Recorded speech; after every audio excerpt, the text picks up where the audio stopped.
Have I done her dirty? I think that's all fact, and if the fact makes you look like a bad person, then you shouldn't have done it in the first place. Just punched him in the throat. Coin bad. It's no good. 2 raging book nerds, 14 years of friendship, and 1 burning question. If Katniss Everdeen posted on Reddit, would she be the arsehole? Welcome to Once Upon a Red Flag. This season, we're stepping into Panem, where every tribute, tyrant, and mentor gets their day in the Am I the Asshole courtroom. I'm Katie. And I'm Rachel. And join us while we read between the red flags and break down the Hunger Games, one questionable decision at a time.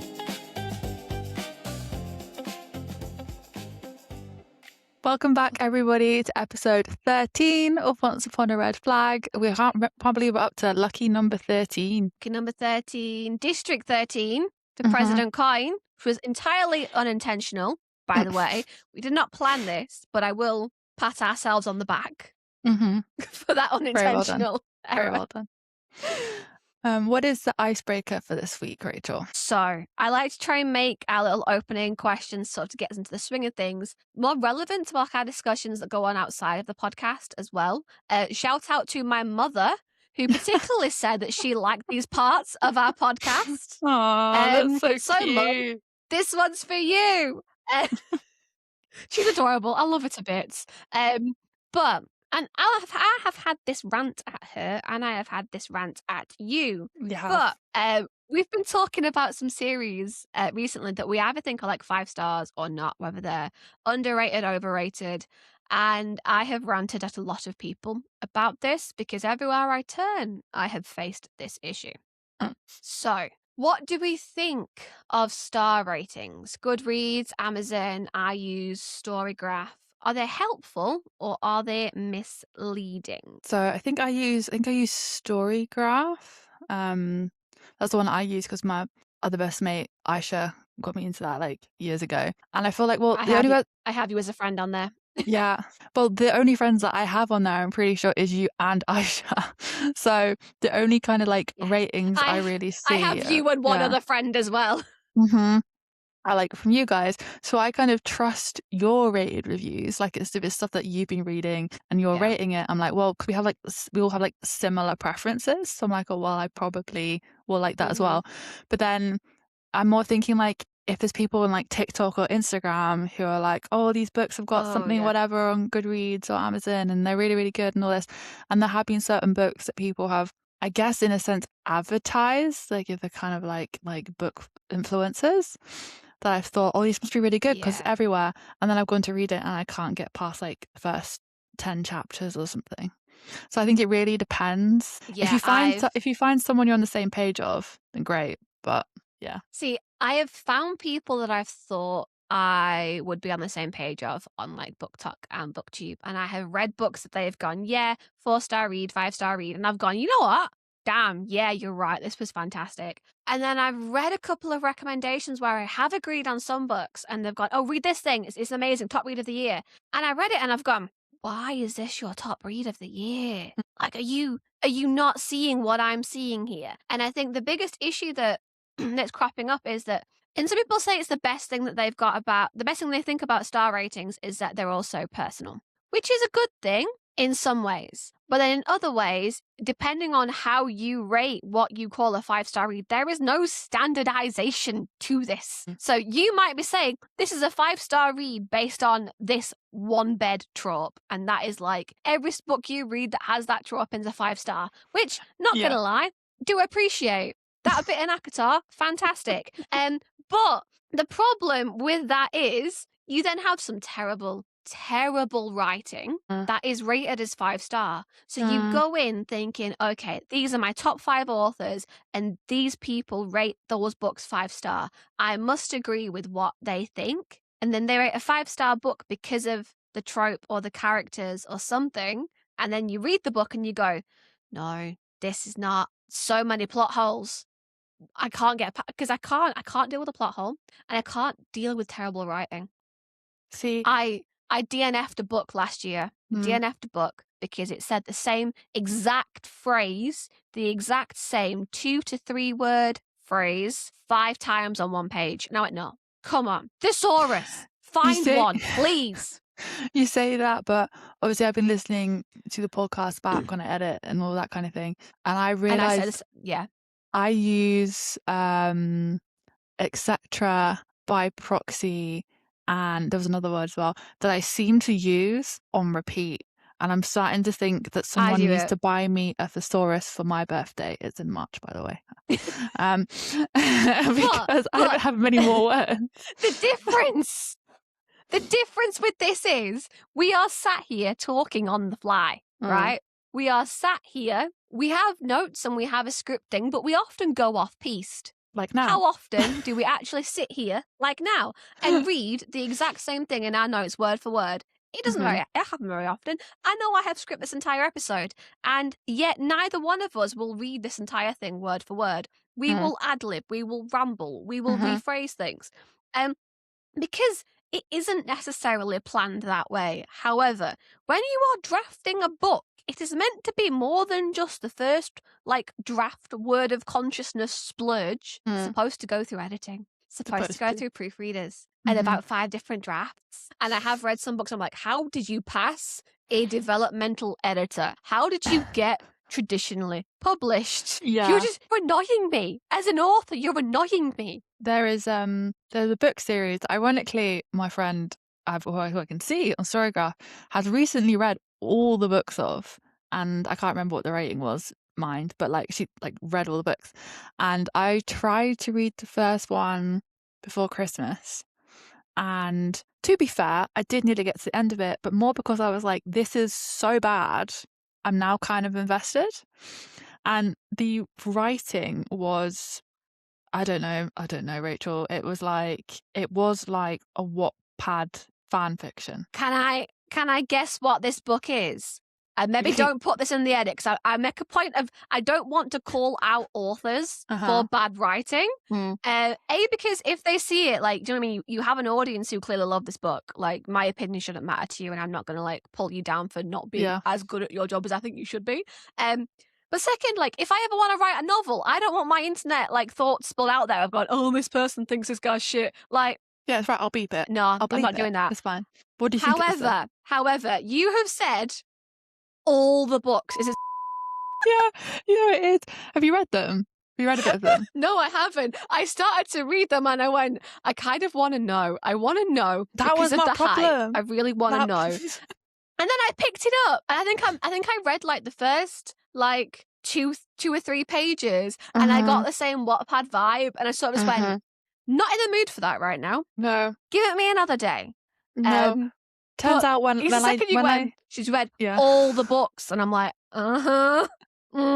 Anyway, I'll bleep that, so you won't know what we're talking about, but we do. And it's just funny that you got that right. Guesses in the comments. Yeah.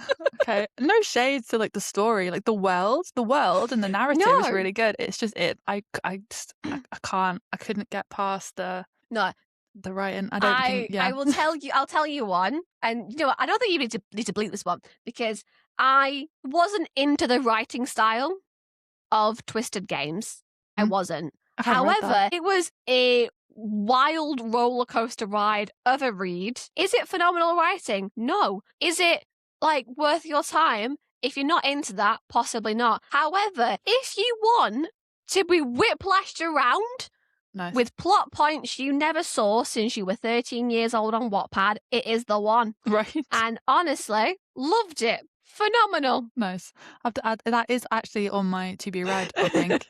Twisted Game, so I'll add that. Oh yeah, do not expect literary genius. See, this is the thing. If people will tell me, okay, don't expect literary genius, don't expect phenomenal writing, think more good time, it is reality TV but in a fictional book, I'm into that. But please tell me that's what I'm going into, because if you don't tell me that's what I'm going into, and then I read that thinking it's some throne of glass masterpiece, I'm gonna be disappointed, and my opinion of the book is gonna be coloured. So don't just give me a 5-star rating. Tell me a why. Tell me what to expect, please. Talking of Throne of Glass, I obviously have now finished the first book of Throne of Glass because I am very late to this party. I didn't start reading Sarah J. Maas until I was 22. So I was very late to the party.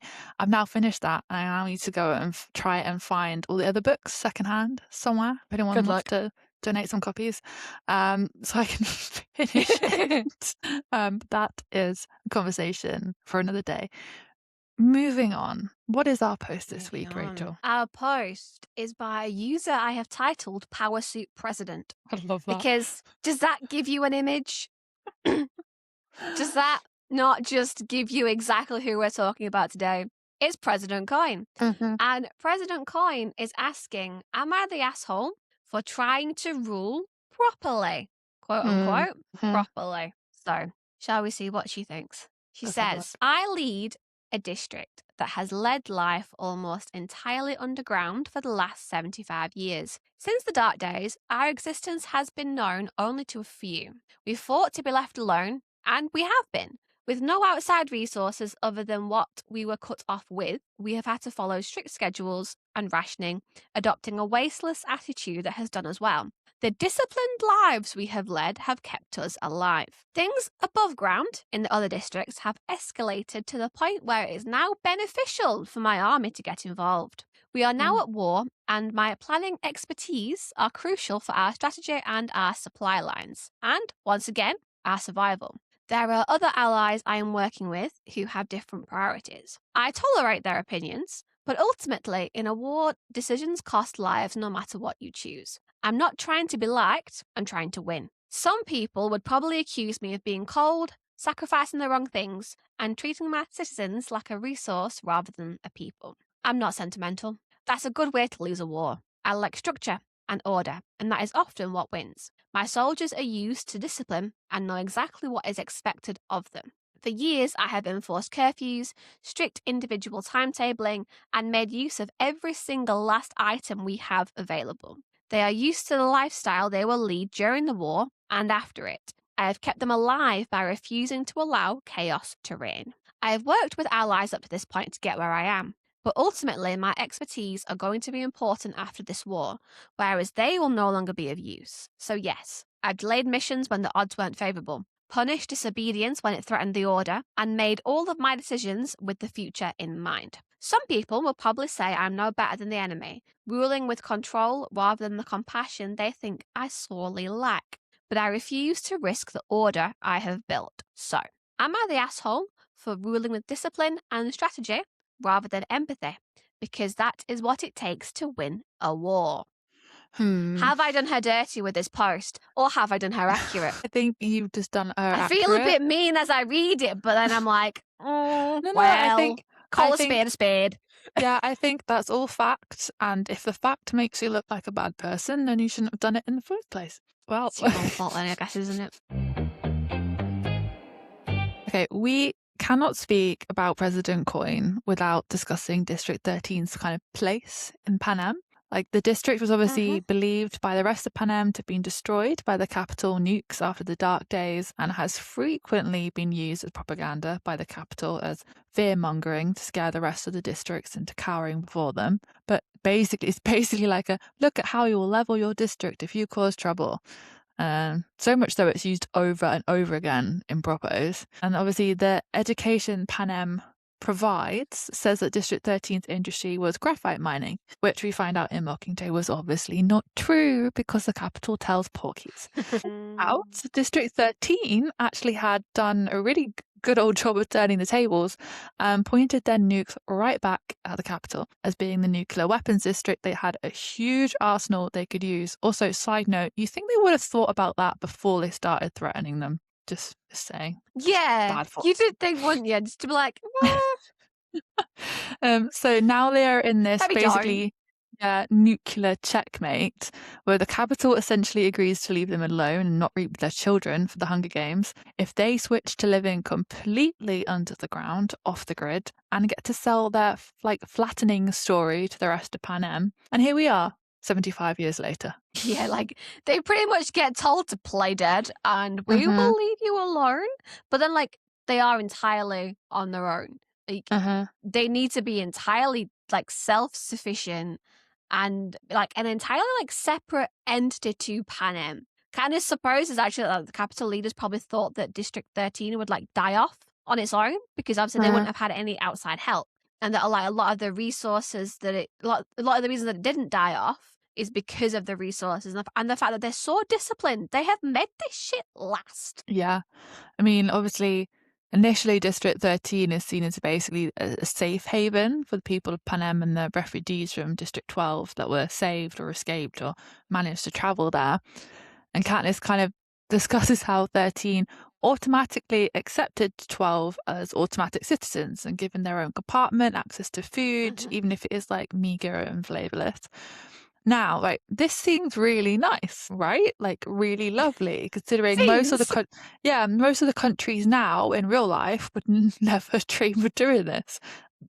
We see that every day, like that just doesn't happen.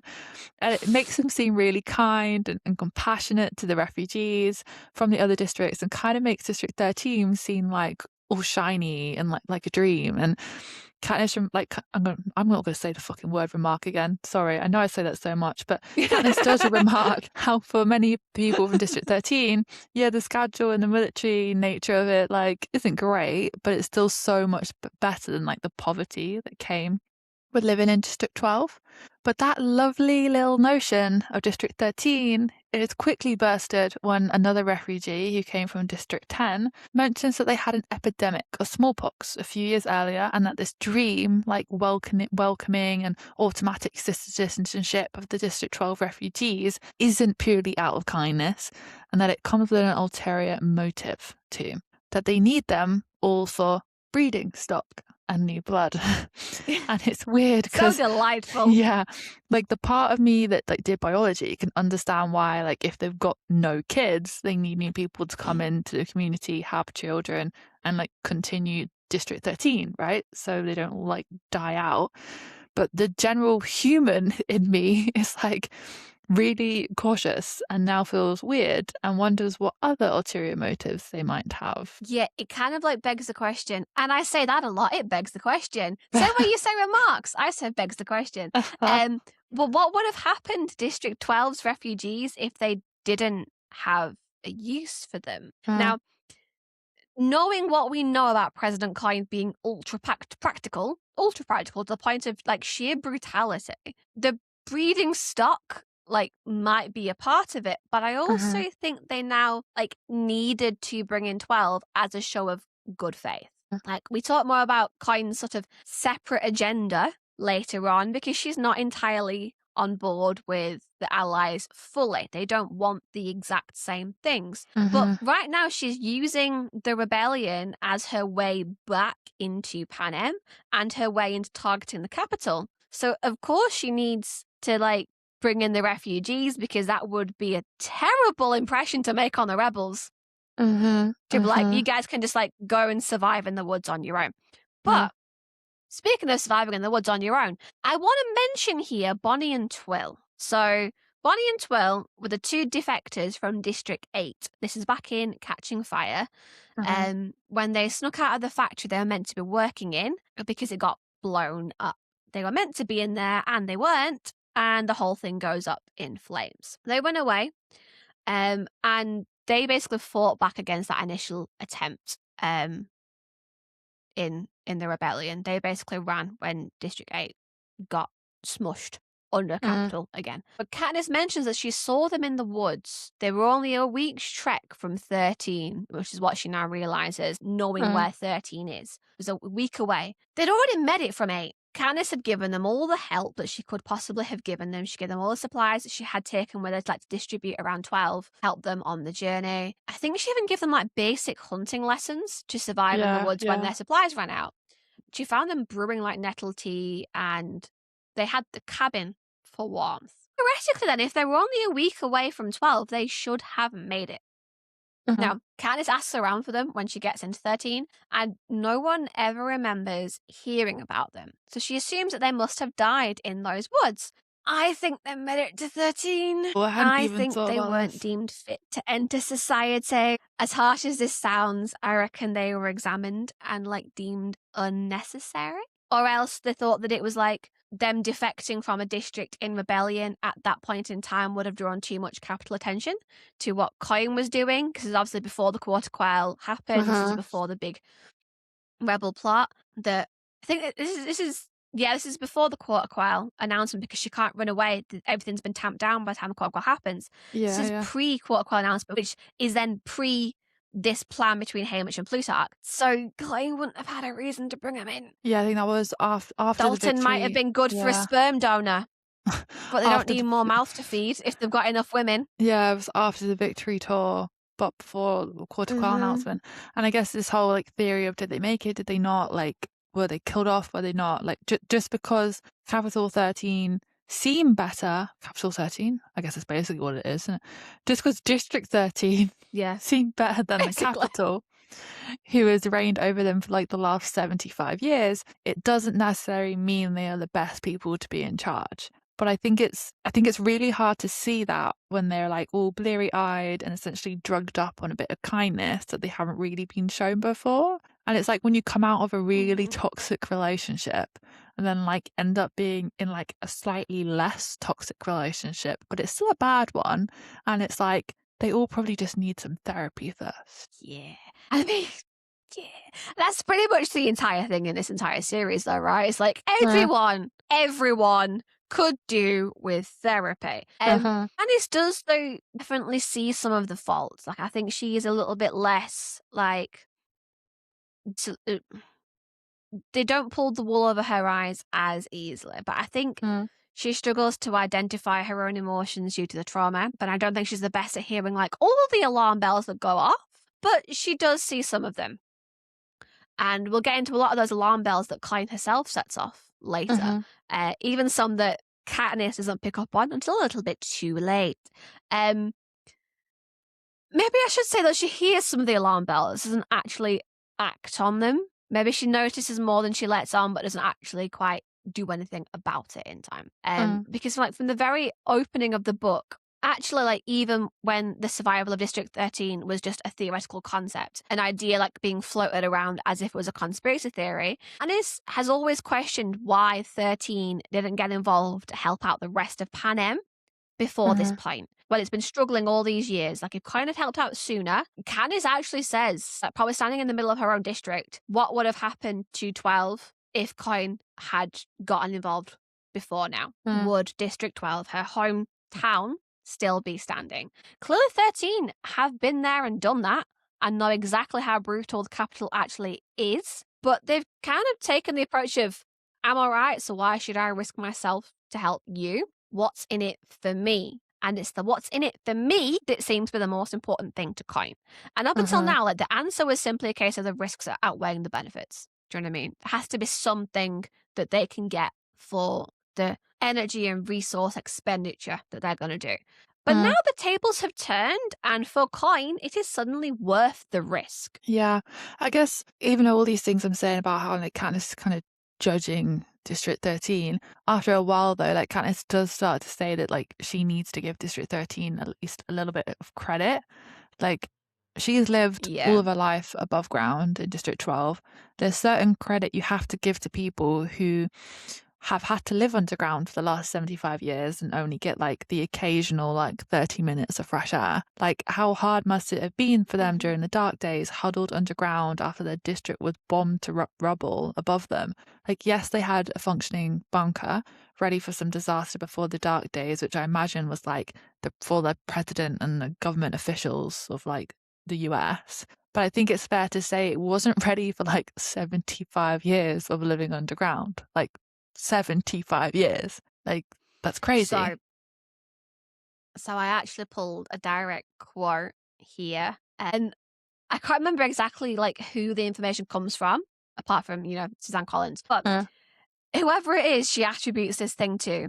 They say there was already a substantial underground facility there, developed over centuries to either be a clandestine refuge for government leaders in a time of war, like you said, or as a last resort for humanity if life above became unlivable. Now, when I pulled this quote, my little annotation next to it said, bloody doomsday preppers. But clearly, in this case, they literally made it so that humans could survive under the surface of the earth for hundreds of years, presumably in the event of like nuclear disaster, you know, the capital versus District 13. until it was safe to come out again. And then, like, Boggs follows this up a little bit later on. He's talking to Katniss and basically says the current leaders of 13 can't really take credit for what, like, amenities there currently are in 13 because they basically inherited the place as it is. They've just been keeping the place running. So I want to point out here that the Capitol effectively knows everything about District 13 and what 13 has available to them. All the floors, all the bunkers, everything. Nothing is new. Which is why, when they argue over whether Katniss can keep Buttercup the cat, and the Capitol are like, of course, she can keep a pet. It's a pet? What? This is, like, not an issue. And all of 13's like, no, what's it going to eat? What if there's a security risk? I don't understand. What security problems would the cat cause? They allow him out to do his business through that, like, 8-inch window that sticks out above the ground. All he could really do, though, then, once he's outside, is lead people back to the base. Now, the people you've got to worry about finding the base are the Capitol, but they already know where it is and everything about it. So what is with the cat?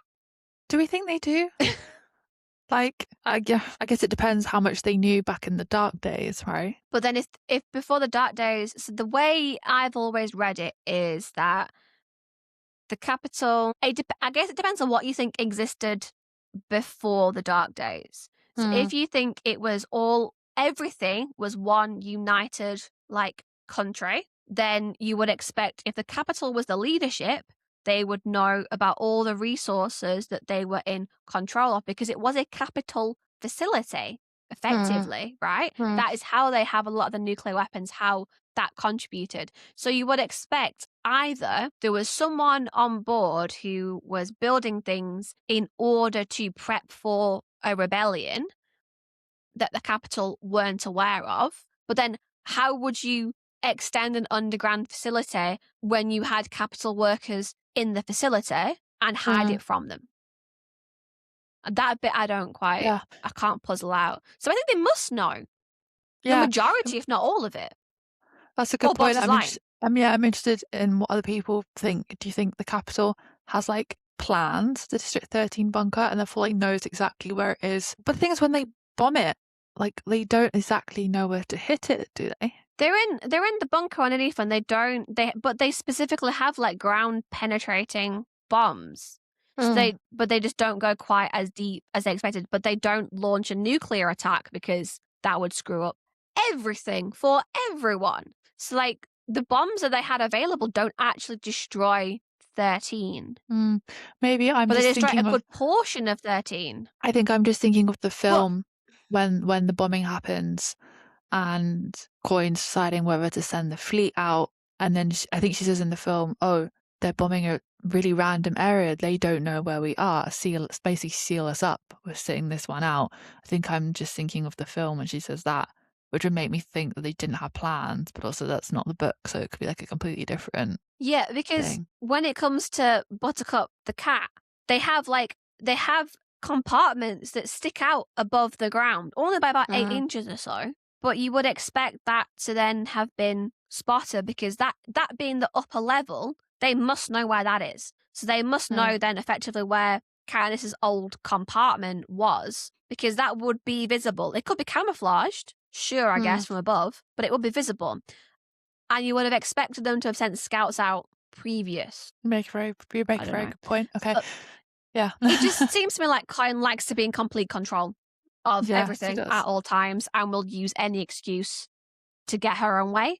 And now she's getting people involved who question her decisions, and she doesn't kind of like that fight between whether Katniss can keep her cat or not. Something so small to most people, but obviously that becomes a whole last debate. And if it was just her in charge, that would not be a debate. But let's go back into how her district works, because if you're moving up the questionable leadership, it is quite an admirable feat of engineering. I'm not gonna lie to you.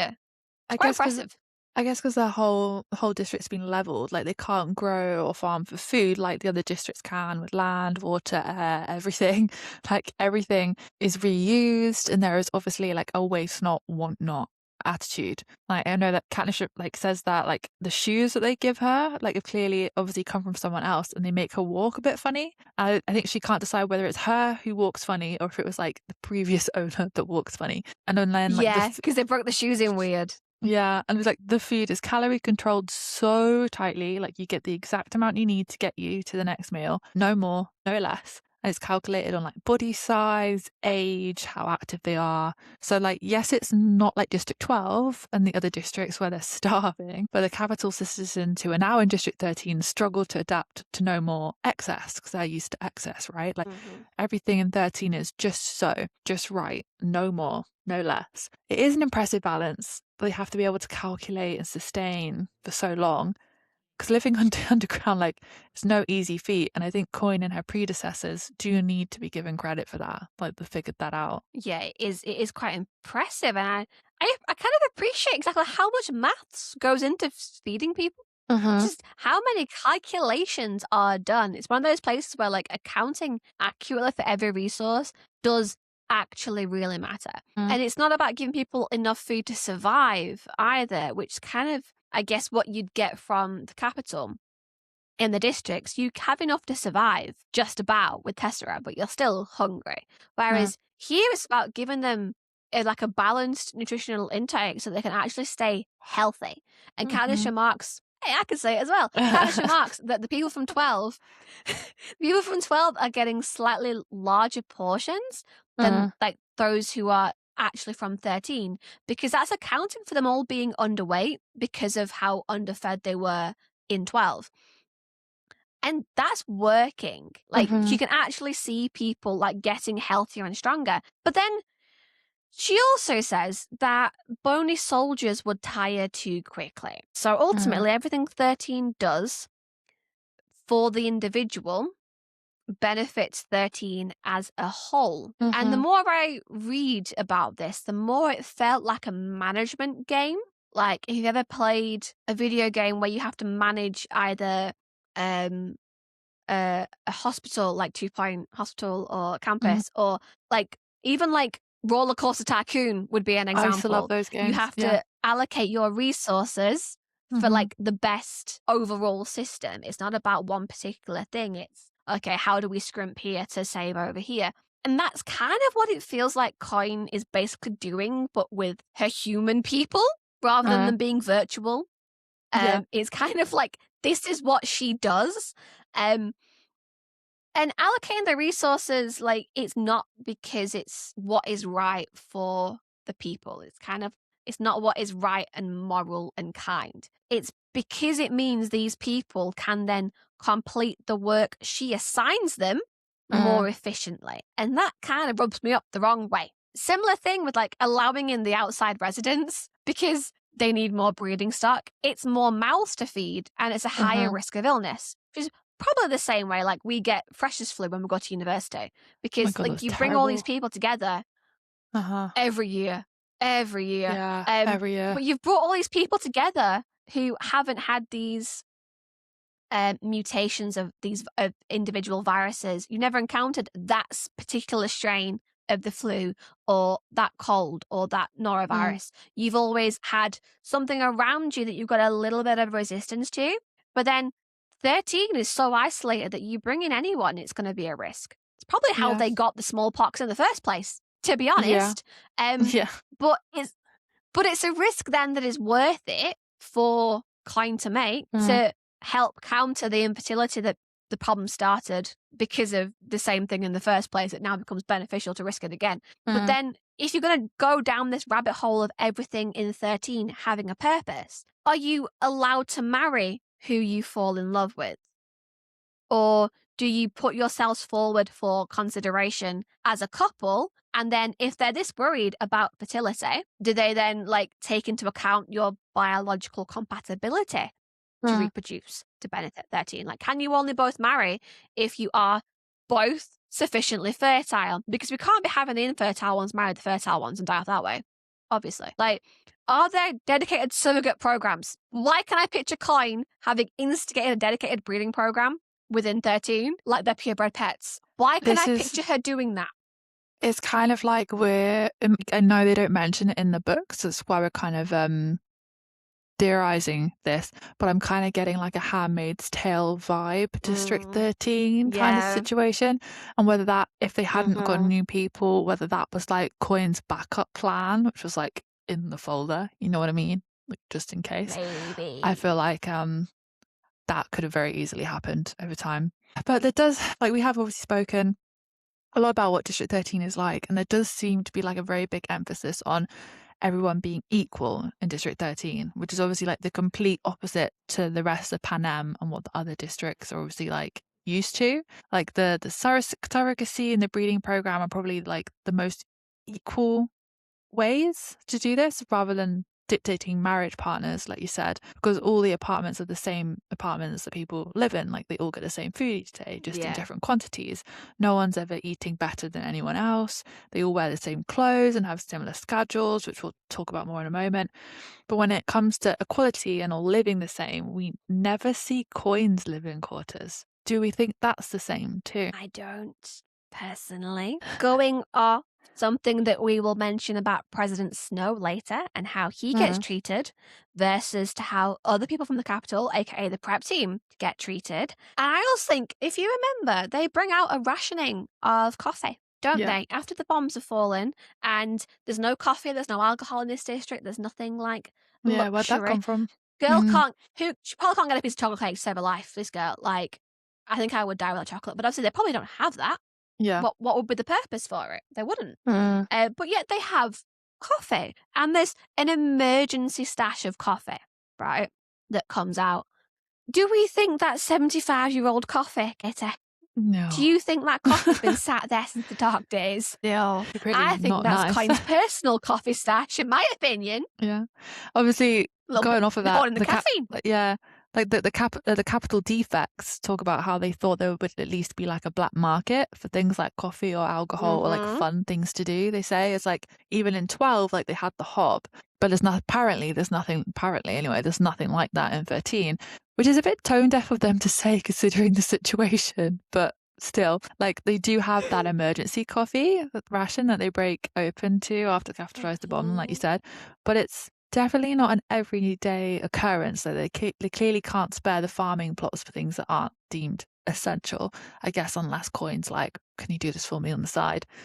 And I how think do you it's think for the side. I think she's got luxuries and all sorts, this girl. Like, how do you think you would fare living completely underground, no coffee, no chocolate, very little fresh air, after having every single bit of your day micromanaged? I don't know how far, I don't know how I'd be able to fare without having like my weekend lie-in, for being honest. No, not happening. Nah, I'll take my chance with the capital, love. Not gonna lie to you. Because your schedule starts at 7 a.m. for breakfast. You have a 30-minute window for breakfast. Okay. Even in a hotel, you get at least like 2 hours. Like, you're like, no, up at 7. 30-minute window for breakfast. No leisurely Sunday morning. Wake up at 10, have a brew in bed, get some brunch with friends. Nope, not happening. By 10 a.m., you will have already been in the education centre for, an hour and a half being lectured on about nuclear power. So, capital all the way for that one. It's so strict. It is a very, very strict schedule and is literally temporary tattooed on your arm until 10 p.m. And then you can finally wash it off and go to bed at that point. But then you repeat the same routine every day, on and on. And a part of me likes routine. I kind of like to know what's coming, but I also like to be the one to control the routine. So I'm really not down for this. I'm not in. But I do want to make a quick point about the temporary tattoo. Why? Yeah. Why is it tattooed on their bodies? Is this so no one can say, oh, I forgot it. I don't know what my schedule is. Yes, I'm not at my assigned training. Is it literally on your body so that you can't lose it? Dogging my homework. Probably. Yeah, probably when they first started, it was written down or something. And then there's probably some argument where it's like they can't spare the paper. So they do it on people. Probably. That's probably their argument. Katniss says that like Fulvia screws up a piece of paper that has like a couple of words on it and she gets like stares and like looks of sheer horror that she's screwed up paper that was perfectly usable. Obviously, you spoke about the schedule. So screwed up. I know. Is that a pun? No. screwed up paper. Okay. I caught it. You didn't. Obviously, you spoke about the schedule, but you hadn't even mentioned the military training in there. Like, I want to point out that, like, Ooh. in the Capital's Hunger Games, where you're eligible for reaping at the age of 12, you begin training at 13. And you get addressed as a soldier from 14 in District 13. Like, they're able to go and fight wars at 14. And this in particular is very, very interesting to me because I want to point out that Peter's 17. And later on in the book, someone points out that Peter is not even yet of age. So that would mean that to be of age in District 13, you need to be 18 years old. But they are trained then as literal child soldiers. No one is even trying to say that these guys become of age at 14. No. They are literal child soldiers as soon as they can be classed as teenagers. And that's obviously 17 is the same age Katniss is, which means she's still not of age. And no one tells her mother, who would still be her legal guardian, no one tells her mother that she has even left District 13 when she goes to 8. So I'm sensing some problems with this logic here, Coin. But do you think, like, something's not adding up? But do you think in like in the Capital and the rest of the Pan Am, where they basically own the children, so why would they tell the Guardian that basically in District 13 is a similar thing? Like, they own all the children, they own all the kids. Like, they control them. They don't need to inform the parents. Arguably, though, I guess even in the reaping, your parents are there watching you. Your parents know if you've been reaped. It isn't just like someone comes in and kidnaps your kid. It's not like there's a reaping that happens away from all eyes, and then they send peacekeepers in to go and kidnap that child after school, and no one knows what's happened to that kid until they come on TV. It is a case of the second it happens, you know it has happened. You know where your child is. In the District 13, I also call it the Capital. Then it feels like the Capital. In District 13, I guess because you think you're safe in an underground facility, obviously, like, these kids are just walking all over the place because you're among friends, I say with air quotes. You're surrounded by people who are supposed to know you. Her mum's working in the hospital most of the time when it happens, so it's Prim or in school and stuff. And it's not the first time, it doesn't happen just once, that someone doesn't tell her mother where Katniss actually is. So Yeah. I kind of wonder when we get in towards like the actual like soldiering that happens and people start going off to fight, how many parents just can't find their kid and then realize they've been shipped off. Yeah, 'cause I think at one point, like, Katniss yeah. says to Katniss says to her mom, "Oh, like, don't worry, I'll make sure they like check with you, or like they tell you before I go next." I think her mom says something like, "Oh, Katniss, like, they won't tell me," basically. Yeah, I like, think she says something like, they won't ask me anything. yeah, like, nobody tells me anything, or like basically just heavily implied that she knows she's not like important, kind of thing. Anyway, moving on. So when I'm on track, we've already mentioned that Katniss's own mother doesn't get told when Katniss gets sent off on assignments leaving the district. But this is only one of the small ways that we see kinds like treatment of Katniss being like not so great. It's just one of them. It happens often. So like I've created a small list of kinds like microaggressions, I will call them, like before we get into the biggies. So number one, just after Peter is on TV being interviewed by Caesar Flickerman, I think it's the first time, Katniss runs off, basically tries to process everything that she has just seen. Like, you know, this is the first time she's finding out that Peter's alive and well in the Capitol. Well, air quotes, in the Capitol. He looks pretty decent at this point. This is only the first one. But he has been like defending her, but condemning the rebels at the same time. It's a lot of information for the poor girl to take in. So like she runs out of command, tries to get away from like the pressure and like think through everything without Coin and Plutarch, like adding more to like the mental ping pong that is going on in her own head. I think at this point there's like calls of like traitor and all this stuff like around Katniss, and she's like, okay, I need to get away from this. And then she runs off, and then Coin calls after her, Soldier Everdeen, you have not been dismissed. Okay, talk about lack of compassion there, love.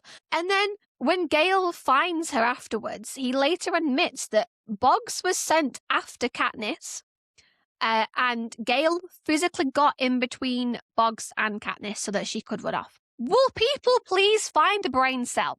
Have some compassion. Like, this girl, she's literally, and at this point, she's wearing a wristband that says mentally disoriented. And you're attempting to physically confine her to a room and not let her process anything of what she's just seen? None of it? Okay. Number 2, when Katniss says she will be the Mockingjay under certain conditions, one of them was like keeping Buttercup, which we've already mentioned. We'll talk about the other like main conditions later on, but one relevant to right now is the fact that she wants to go out hunting with Gale to get some air, like be above ground, do something normal, like just something different. Don't forget, Girl's dad died in a mining accident and now she lives underground. Like, that cannot be good. No, that cannot be good. So Plutarch's response, if you like watch the last episode, like we know he isn't usually the one concerned about safety. But Plutarch points out all the safety risks, the extra security required, like the dangers of letting Katniss out of the confines of 13 without other people around. And Coin jumps in and is just so ready to let them do it. Like, with some restrictions, sure. But she's just like, yeah, off you pop then. Like, if that's what you want, we'll get it sorted for you. And Katniss is obviously, like, grateful for this. But, like, with Coin, it isn't really about that. Like, she's, once again, willing to weigh up the risks against the fact that it is another 2 people willing to hunt for food to give to the kitchen. And it might make Katniss more likely, I guess, to cooperate with the plan. But Katniss here is simply another resource to be managed. And in this case, in Coin's mind, even though Plutarch's like, oh, well, it's going to be difficult to organize this thing, and all of a sudden they can now have security, like cuffs or whatever it is, so they know where they are, and like trackers and things, and you can only be in like half a mile radius, and you give us all the food, but off you go for 2 hours. Now it's fine. Now it's okay because you're benefiting me as well. It's 100% not about Katniss's sanity or about her safety at all. And the third one I want to point out, it's probably more of an observation of a strange coincidence than a point on its own, but I'm going to put it to you anyway. And that's the fact that Katniss literally says she is trying to sort out in her own head what is true and what is false in the wake of her concussion, which reminded me a little bit of something with Peter and his real or not real game. Now, the direct quote here will probably help. So when she stood in the middle of the ruins of District 12, the very, very beginning, she says, "What series of events led me to be standing in the ruins of my city? This is hard because the effects of the concussion Joanna gave me haven't completely subsided, and my thoughts still have a tendency to jumble together. Also, the drugs they use to control my pain and mood sometimes make me see things, I guess." It's the I guess at the end. Now, I don't think I'm insinuating that Coin is somehow brainwashing Katniss the way the Capitol hijacks Peter. However, is it not awfully convenient that her thoughts can't really be trusted right now? So she has to rely on outside information. And that she's not just on painkillers, but probably also antidepressants and anti-anxiety medication that often have the side effect of making you feel numb and docile, not really caring like what's going on around you. Like, Joanna obviously did whack her over the head pretty hard. So like the concussion is pretty legit, not gonna lie.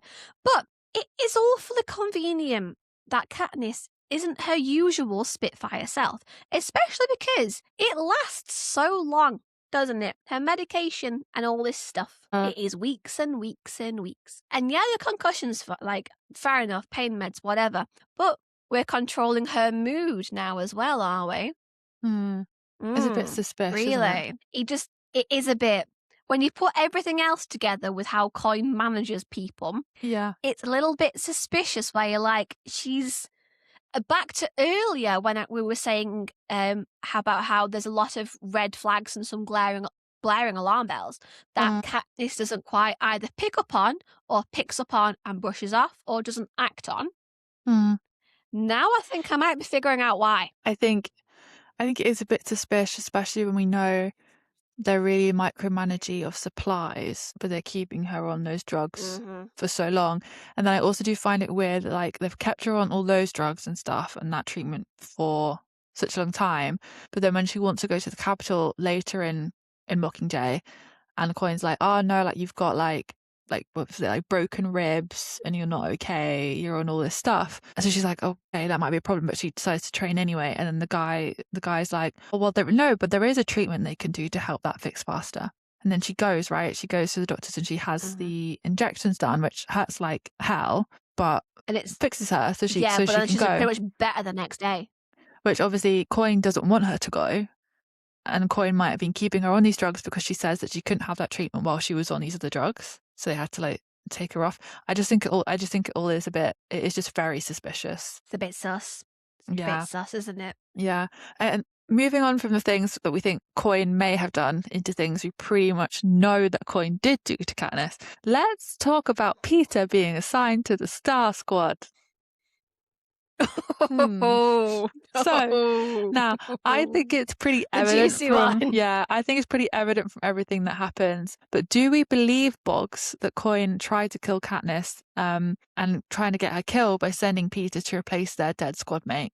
Because Peter has had some therapy, but he's still pretty unhinged from the capital torture, and he's definitely not stable enough to be sent into what is essentially an active war zone and another Hunger Games arena. Like, I know it's kind of like brushed off as like wanting Peter to be there for the footage, for the propos, but that's such a lame excuse. Like, not only does the squad have to make sure they don't die, but they now have to actively try to stop one of the squad members killing another. And sadly, Peter does end up pushing one of them into the black goo-like substance and killing them, which is also really traumatic for Peter. So it's like, what the hell is Coin thinking here? Yeah, Peter, like the guy, I can't remember which one it is, but the guy tries to subdue Peter when he goes off on one, and then like Peter kicks him like into the street, like when they're trying to escape the black stuff, and it sets off like one of the pods, but the pod's like supposed to just be a net, and the net appears to be barbed wire, but then because the goo's coming at them, they can't get him out of the like barbed wire net. And they all have to run into a house, and then the guy just dies of the goo. And no one actually quite knows how you die of the goo. So this is probably a really traumatic death for him because he's been impaled with barbed wire, and then he's got this weird, like, noxious black goo gas thing coming towards him. It's not a good death. It's not, no death's a good death, but that's not a good death. And then, like, Peter afterwards, you say it traumatizes Peter, and I'm like, yeah, because he sees himself back on TV and is like, just kill me now. Just kill me. The guilt that he carries. And then pretty much Peter says that Coin assigned him herself. Which is weird. There is definitely no mistake. Yeah. It is weird.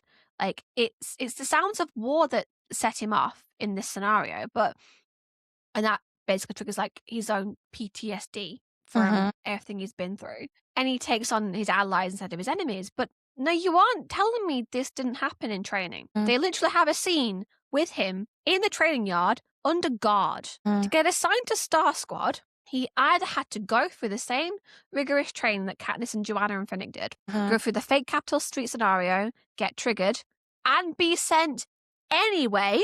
Yeah. Or he didn't go through any of the same stuff, is not legitimately assigned to the Star Squad, and Coin is basically being negligent and playing fast and loose with not Katniss's life, not just Peter's life, but the entire squad's lives. And I'm pretty much going to say now that Coin didn't put him through any training at all whatsoever. Because what do we know about who Peter actually is? He didn't kill a single person in the Hunger Games. Yeah. Either of them. He didn't. So you're not telling me that even traumatized Peter could have survived the street scenario or even got to doing the street scenario. No. She assigned him, untrained, unguarded, to literally be around an entire squad. And he obviously kills not Katniss, but another member of the squad. Who obviously, we know from Boggs, who clearly doesn't seem to trust President Coin as far as he can throw her.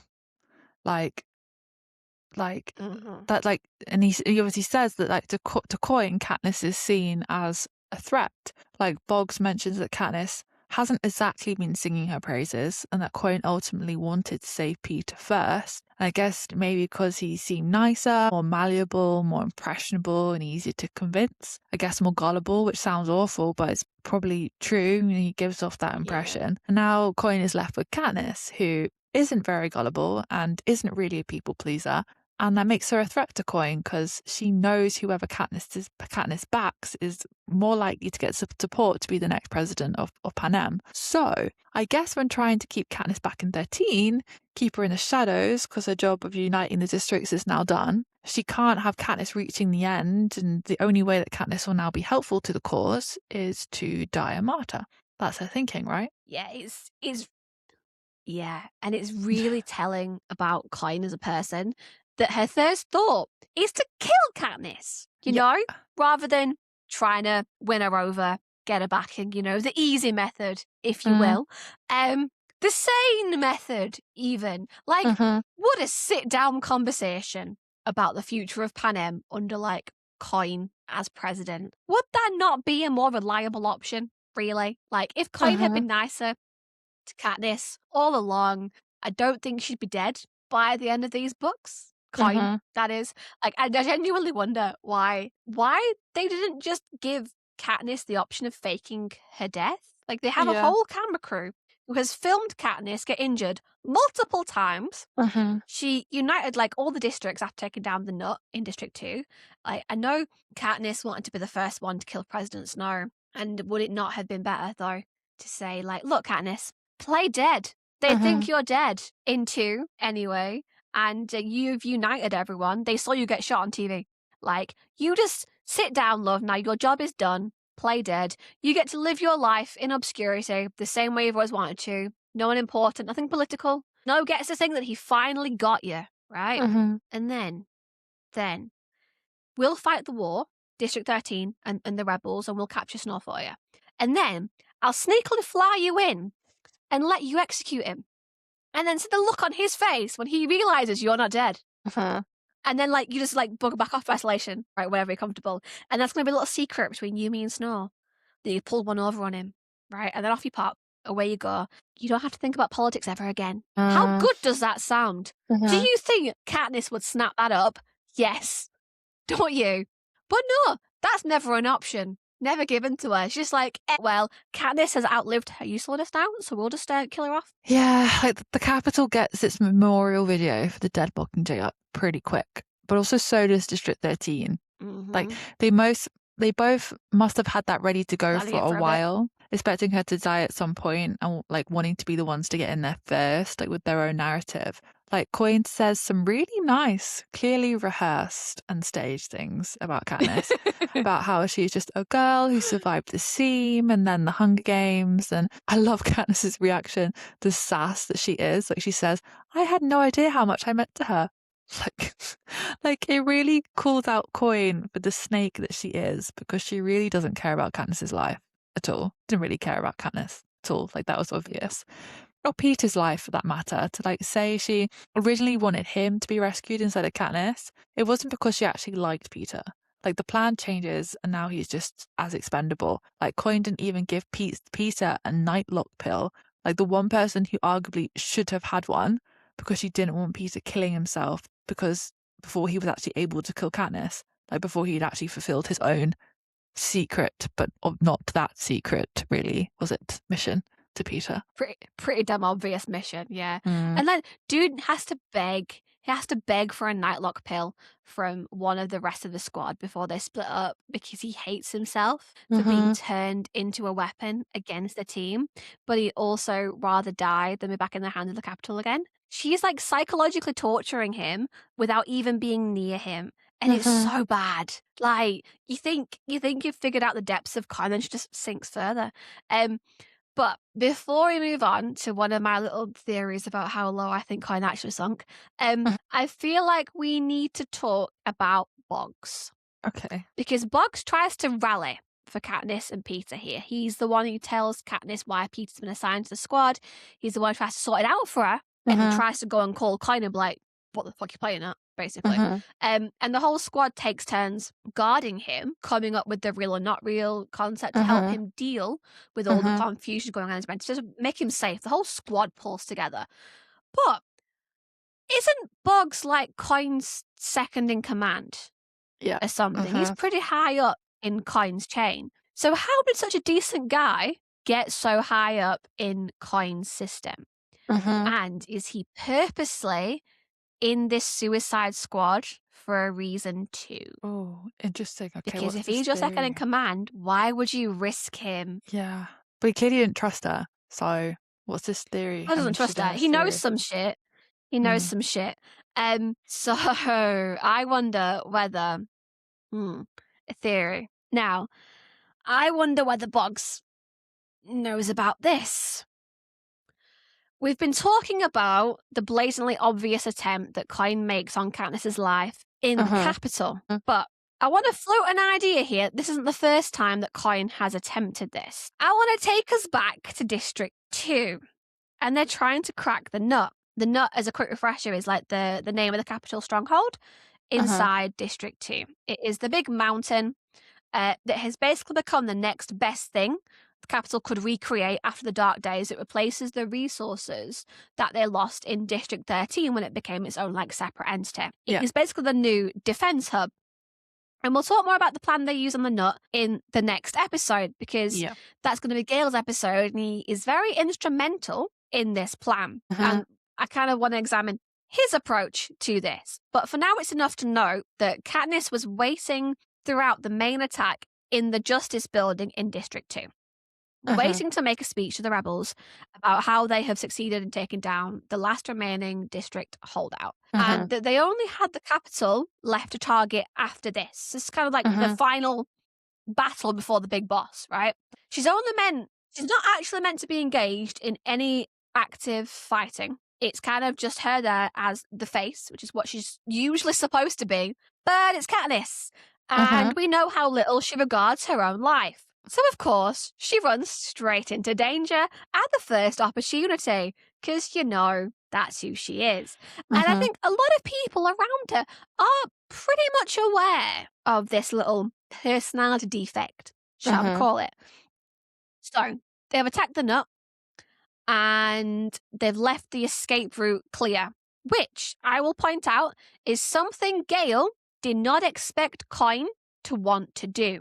But she did allow that concession so that anyone who wanted to escape and surrender could do, which doesn't seem very much like Coin, does it? Even Gale doesn't think it's going to be Coin. So when the train rolls in from the nut with the people who have escaped and I guess are wanting to surrender or fight, a gun gets pointed at Katniss, directly at her in her face. And she's got a lovely little speech about how it's the capital who has pitted everyone against each other, about how the capital's the ones responsible for all the death, the chain of death, I guess, if you will, linking all the victors and the peacekeepers and the district citizens and the rebels. All those deaths aren't attributed to any one person. They're just no. It's not like Katniss is at fault. I think she just says something like, that's why I killed Cato and he killed Thresh and he killed Clove and she killed Rue and on and on. And then she slides her bow and arrows over to the dude. So she is completely unarmed. And the guy who's pointing a gun at her, she's making a point. She's not a threat. Liz, sort of pretty damn powerful stuff, right? Hope you see the picture that I'm painting here. And then she gets shot, but not by him, not by the guy who's pointing the gun at her. She wakes up in hospital. She says it was someone further back in the crowd who shot her, which means we don't know which side the shot came from. Okay. Because there weren't just workers inside the nut who were pro-capital. They weren't just workers there. Spies. They weren't just capital people. They were rebel spies and Coin spies. And obviously Gale didn't believe that Coin would want to keep that route open. Gale thought Coin would sacrifice those rebel spies. Yeah. But she didn't. Now, the bullet hits Katniss in the ribs. Thankfully, her Mockingjay outfit was designed by Sunna to contain that same kind of armor that Cato had in the first. It kind of moves with her. If we flash back to when Beatty was designing the Mockingjay bow, it was just meant to be a prop. But he wanted to make sure Katniss could defend herself. So he embellished it just a little, made it actually like pretty damn impressive. He went off brief with that. Did Cinna also go off brief when he designed that outfit to contain actual armor? Was he meant to just design something pretty, but not actually functionally protective? Because she's never meant to be in a war zone. She's meant to be on a soundstage. And what better way to make Katniss a martyr than shooting her live on TV? Yeah, that would probably do it. She asks if the, and she asks after it, was there much fighting after she gets shot? And the answer's no. The workers from the Nut turned on the Capitol soldiers, and the rebels didn't need to do anything. So Coin actually did not lose any of her soldiers in that fight, nor any of the rebels who would go onto the Capitol. And then even if she knew the outfit contained armor, I'm no medical doctor, but could the Force not have still killed her? It wouldn't be a guarantee Katniss wouldn't be fatally injured, but it's a much more powerful martyr story than Peter killing her, really. A lot more powerful. And Peter's kind of her last chance to control Katniss's death. So I think Coin orchestrated the whole thing. I think the reason that she kept, if you need it spelling out for you, I think the reason she kept the tunnel open is to get someone out to kill Katniss and in that live broadcast. Yeah, I have heard that theory circulated a lot, that the shot came from District 13, and that would in many cases make a lot of sense. A lot of what you've said is a theory I've heard a lot, and I do agree with. And it does just, from what we know about Coin's personality, her desire to kill Katniss later, whether Peter was kind of like her last resort and she thought it could look like an accident because it didn't work all these other times. Yeah, she's looking like a real bad egg it's now. Pretty damn obvious. Yeah. I feel like to think otherwise at this point would be to sincerely underestimate Coin. Before I move on, just a quick side note. You know how when authors write that if you've ever done any sort of writing workshop or any sort of research on how people write, there's this idea of always having answers to every possible question, covering all the plot holes. Even if you don't actually use them in the text of your novel, you have all these back answers of conspiracies of who did what. I would love to see Suzanne Collins. I would love to see exactly what she's got written down about President Coin. Yeah, fancy sharing and how her screwed up. Yeah. Yeah, honestly, she doesn't even need to publish an actual novel at this point. She could just give me publish her writing notes, and that would be enough. No need to collate it. Just actually send the notebook off to the publishers. That's fine for me. Fine for me. I'd get that. Love to read that. I'd buy that. Yeah, me too. There you go. There's your next book, Suzanne Collins. Why write it up? Why make it into an actual published story? You not got the time? Just give me the notes. Okay, so up to this point, we've been talking about Coin really using the lives of the people around her to fulfill her own agenda. But I think it's time we really start looking at the people she directly targets, not out of her own sick and twisted idea of what constitutes necessity, but out of something else probably more akin to revenge, which means we need to talk about Katniss's prep team. I think it's time. It's time. So it's marketed to Katniss as a surprise. What a lovely surprise. An idea floated by Cinna, apparently, when Plutarch and Fulvia led Katniss down to a floor she's never been to before, because apparently on the night they rescued Katniss and Co from the arena, they also kidnapped Octavia, Flavius and Venia and brought them to 13 as well. The floor they are on is guarded, and when they find the compartment Plutarch has been told about, it's a freaking cell. It's a jail cell. They are literally shackled to the wall.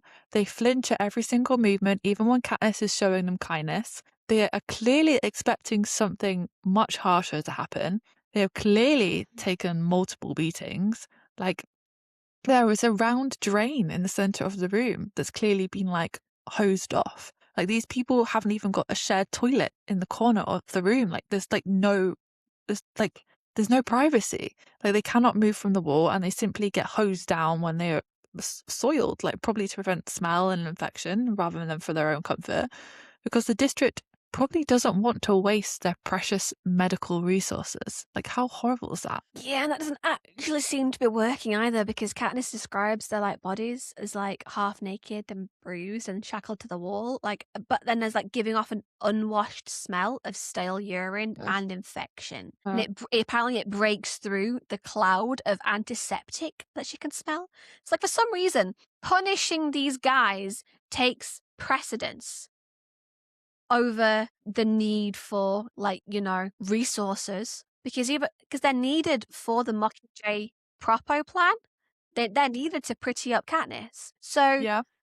you're gonna like abuse them basically, and then have to use your own resources to keep them alive after you've abused them. What? Like, Katniss's stomach twists, and so does mine, to be honest, as she asks why a room like this is needed. And then to find out they were put there for taking some extra bread. Like, it always comes down to the bread. Like, it's crazy. Like, Katniss remembers how when she came out of the games the first time and she was starving, her prep teams like sneaked her some bread under the table, and she wasn't punished. But clearly things in 13 are different. Like, their wrists are raw and cut from the shackles, like, all over some bread.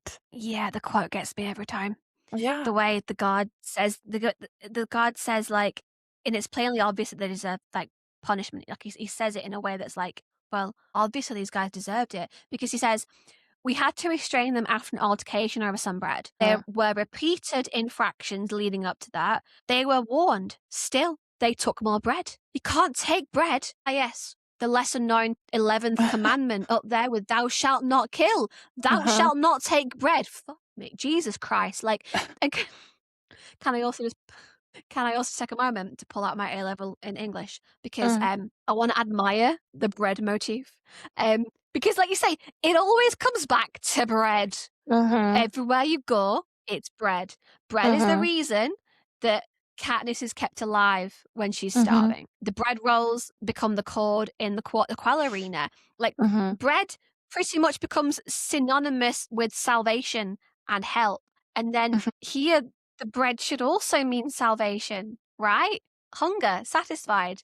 But it gets twisted and controlled by 13, sorry. Gets twisted and controlled by District 13 instead. Just a nice little reminder that District 13 is not going to be your savior here. Yeah, and even though, No. like the other districts in Panem in 13, like stealing food is legal and it's punishable, but I guess the difference here is that even sharing food or saving it, like, you know, like stocking up on your food, is illegal, whereas sharing or stocking up was fine in the other districts.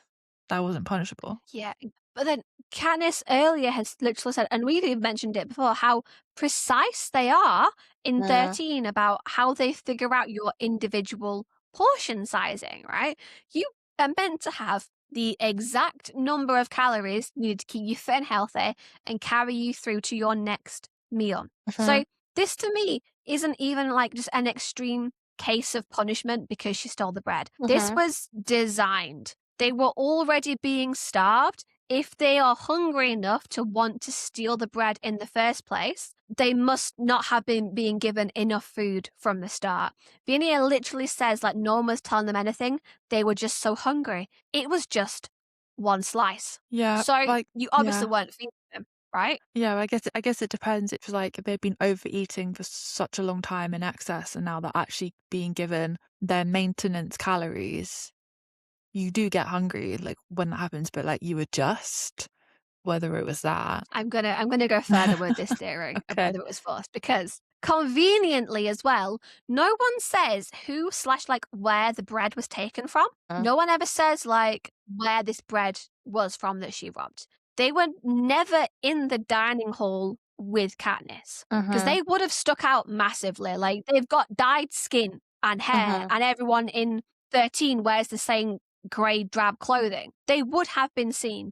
And Plutarch says he was told they were being confined. That was all. So if they were being confined, the only bread they could have taken was in the room with them, because they wouldn't have been able to get bread from anywhere else. They wouldn't have stolen bread from each other. So I'm reading this as, you know, that challenge where, like, you set a kid at a table with a marshmallow in front of them, and they're not allowed to eat the marshmallow until you say so. Or like I've seen people I know do it where they've like, oh, I've got to put this washing away.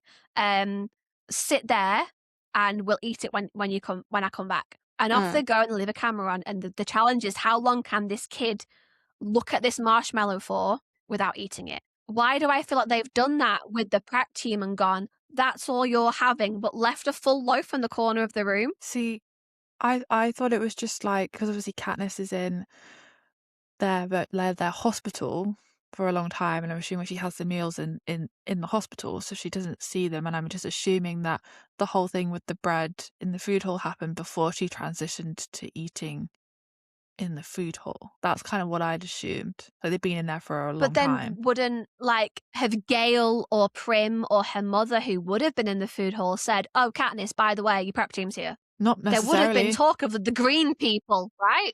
There would have been something. It's whether there was just She's so literally much got going dyed skin. on. It could have just been that there was so much going on that it just didn't get mentioned until then. It's two different approaches. I'll be interested to see what people think. Okay. I'm going to keep going further with this. I will have convinced you by the end of this episode. Okay. Because I will get into like why the prep team are being punished a little more in a moment, but because I want your take on this, because I think I'm going to go further, and then it's either going to like completely be like, nah, not interested. This isn't how it works, or you'll be like, okay. But I want to rewind a little bit to Plutarch first. I want to rewind a little bit to Plutarch, and what we think of his reaction to all this. Because one of the first things I want to mention here is that even though a key was needed in the lift to allow them to even reach this floor, a floor that Plutarch's key actually grants him access to, God stops them the second they get off the lift, and Gale and Katniss basically need to fight this guard off to see what he is trying to stop them from getting to, which obviously immediately raises some suspicions, right? Because why does Plutarch have access, but he's not allowed to see this? And when he says to the guard that he can release them on his authority, so that you could argue like, oh, well, Plutarch can see it, but Katniss and Gale can't. But then when he says that he can release them on his authority, Plutarch's own authority, he came to collect them, they're needed anyway. Like he's literally there to get these guys, release them now, they're coming with me regardless of how you're treating them. Plutarch says he'll take full responsibility for that decision. And then the guard doesn't actually release them immediately. He actually walks off and makes a phone call first, presumably to get Coin's approval. So Plutarch's authority is all fake. I guess it's like some of those things like new person started the job, or like you've changed department and you're working there, and like you know this person's important, but you want to check with like the big boss just so you like 100% don't get in trouble. Like that's kind of what the impression that I got from that. But don't forget, Katniss then makes a dig at Plutarch about it. Yeah, I guess, then Katniss does try to get a dig in at Plutarch, saying that the prep scene's conditions were a warning to everyone about who is really in control here, and that Plutarch clearly has very little power. Like being from the capital means absolutely nothing in District 13. Perhaps it's even dangerous to be capital, and Plutarch just kind of brushes it off, and him being more important to the war effort, and he has nothing to worry about like at all. And I love Katniss's response to this when she says, the tributes were necessary to the games until they weren't. And then they were very disposable. Right, Plutarch? Like, wow. You might as well just punch him in the throat. I think that would have been nicer. Yeah, she does like proper like say it to him. And I think Katniss is right here. I really think, I don't know if you might be on the fence with this a little bit, but maybe you think Katniss is just sort of having a jab at the head game maker, but I think she's twigged. So Gale has a different take on why Coin imprisons the prep team. So obviously Katniss is like, oh, well, you were meant to see it because like, just so you know, here's a little like nudge, nudge, wink, wink. This is what she's trying to hint to you, love. And we know that Gale thinks that he and Coin are kind of on the same wavelength. In many ways they are. So Gale has a different take on why Coin imprisons the prep team. He thinks, well, he and Katniss argue about it because he hates them for putting Katniss up for the slaughter, is what he says, in both games, her first 74th and the 75th Quarter Quell games. So he must hate all prep teams for the same thing. Uh-huh. He thinks Coin would have expected Katniss to see it as a favor, someone getting revenge on them for like their own actions. And obviously, Katniss knows a lot more about the situation, having been Uh-huh. the one in that position. Like about what kind of narrative the capital citizens are actually spun when they get involved with something like the games. They are Uh-huh. more like naive children. She thinks of them as like innocent animals sort of pecking around her feet in the first games, don't Yeah. forget, because they're not quite understanding how the world works. They've just been fed the same line that they haven't questioned, which obviously Uh-huh. is not 100% their fault when that's all they've ever known. And that's obviously how Snow likes them to be, easily influenced, doing what they're told. Uh-huh. But rather than listen to the people who actually have experience of the capital, people like Gale and Coin just like make up their own minds on who should be punished without Uh-huh. learning any of the facts. And if we looked at the life lessons in literature, crafted like this beautifully, like Suzanne Collins has written The Hunger Games, I think we'd have a lot Uh-huh. less atrocities in the actual real world. But digress. Uh-huh. It's just beautiful allegory for what happens in actual society, isn't it? And at the very end here, this is the big point I'm leading up to. At the very end, when the prep team are getting Katniss ready for her appearance as like the avenging Mockingjay to execute President Snow in the capital, Uh-huh. Vinia informs her that they are the only prep team left. All the stylists from the Quarter Quell are also dead. So every single prep team for the final Uh-huh. games and all of the stylists are now dead. Katniss doesn't actually ask who killed them and wonders if it matters. Now, I think it matters. Who do you think killed them, Katie? I know what I think. Who do you think killed them? I always assumed it was the capital because all the prep teams would have just stayed in the capital, and we know that the capital also killed off all the victors they assumed to be rebels. We also know that the rebels killed off all the victors that they assumed to be capital. So I just assumed that it was the capital, it was the Snow, who just then thought, well, clearly we can't trust like any of these people. They've got too close to the victors in the Quarter Quell. They've got too close to the people that they don't want to be killed. Let's just kill them off, and then problem solved. Because of Cinna, because Cinna and her prep team gets like kidnapped effectively, and he just thinks that they were all naturally involved. I disagree. I think Coin was very, very busy as a new president in those first few days. Mm-hmm. I think Coin was very busy. My question is, so why would Snow kill them all? Effie's still alive. I can understand capturing them, quizzing them, torturing them, sure, but only some of them, not all of them. Take the ones who were like on the rebel teams. Valid. Do you know what I mean? Like if you were Joanna's or Phoenix or whatever, like I can kind of see that in Snow's mind. But there were very obviously victors who were not involved in the rebel plan at all. Very obviously. So the majority of your, barring District 4, of course, 1 and 2, Kashmir, Gloss, Brutus, they were like well in for murdering people, as was Anabaria. She was just in there, like, out there attacking people. It would have been a waste of, like, precious time and, like, peacekeeper, I guess, resources to kill off. How many people would that be? 4 contestants, 3 members of each prep team, and a stylist for each contestant. That's a lot of people. That's a lot of people. You're telling me you're going to go out there and murder 72? It might not be. I haven't done the math. I don't know. Hold on. You also got minus. You got a calculator. I do. Obviously, I've got to take away like. Probably gonna be wrong. So we said 24 contestants. Yeah. And there's 4 people each, and then you want to take away. Cinna's already dead, so Cinna's gone. So I was and counting take away everyone. the prep team. 92 total. You've murdered almost 100 people. Are you including the victors? All of it. I'm including everyone, every contestant of Quarter Quell. Okay, so you're not. I'm not including the victors of the Quarter Quell. I'm just including their prep teams.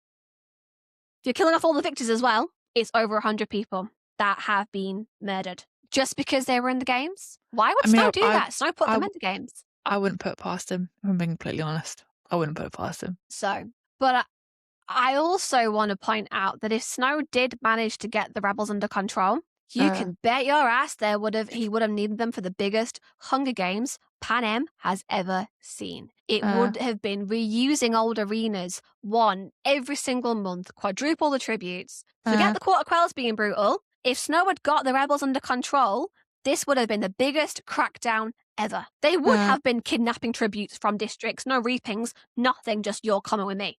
Like, this would have been a huge spectacle. And why would you kill all the people who would be needed to make that a spectacle? Because otherwise, you'd be going right back to the very beginning of Snow's 10th games, where it was just bare bones. Now, I think the only reason Katniss's prep team is still alive is not because they were kidnapped, but because Coin's cause needs them to make Katniss pretty for her final public appearance as the Mockingjay. I think she sees Capital as enemy. In her mind, in Gale's mind even, it's kind of pretty black and white. People are either a resource to Coin or an enemy. If you aren't one, you're the other. And Coin has no use for prep teams and stylists, so why convert them from enemy into resource? I think she literally went and killed off every single person who was involved or started to in the Hunger Games in prettying those victors up for slaughter. See, That's I'd my always, theory, at least. I'd always just thought it was Coin. But Snow. I never really thought Snow. about it from that it could have been Coin. I guess to me, in my brain, the thing that would be more likely would be that Coin would have instantly killed off all the stylists that he thought were involved with rebel victors, which is Snow just murdered all the ones who were potentially rebels. But then he didn't even murder the actual rebels. He didn't murder Anabaria or Joanna. He tortured them.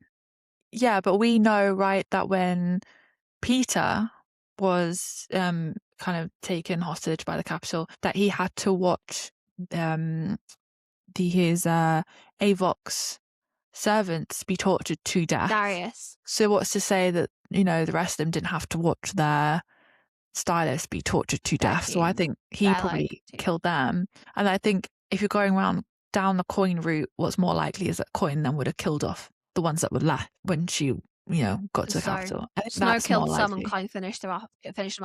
I mean, that's still a plot possibility. I'm not saying that Snow kept them all alive and then Coin murdered every single one of them. I'm saying Coin murdered everyone who was left.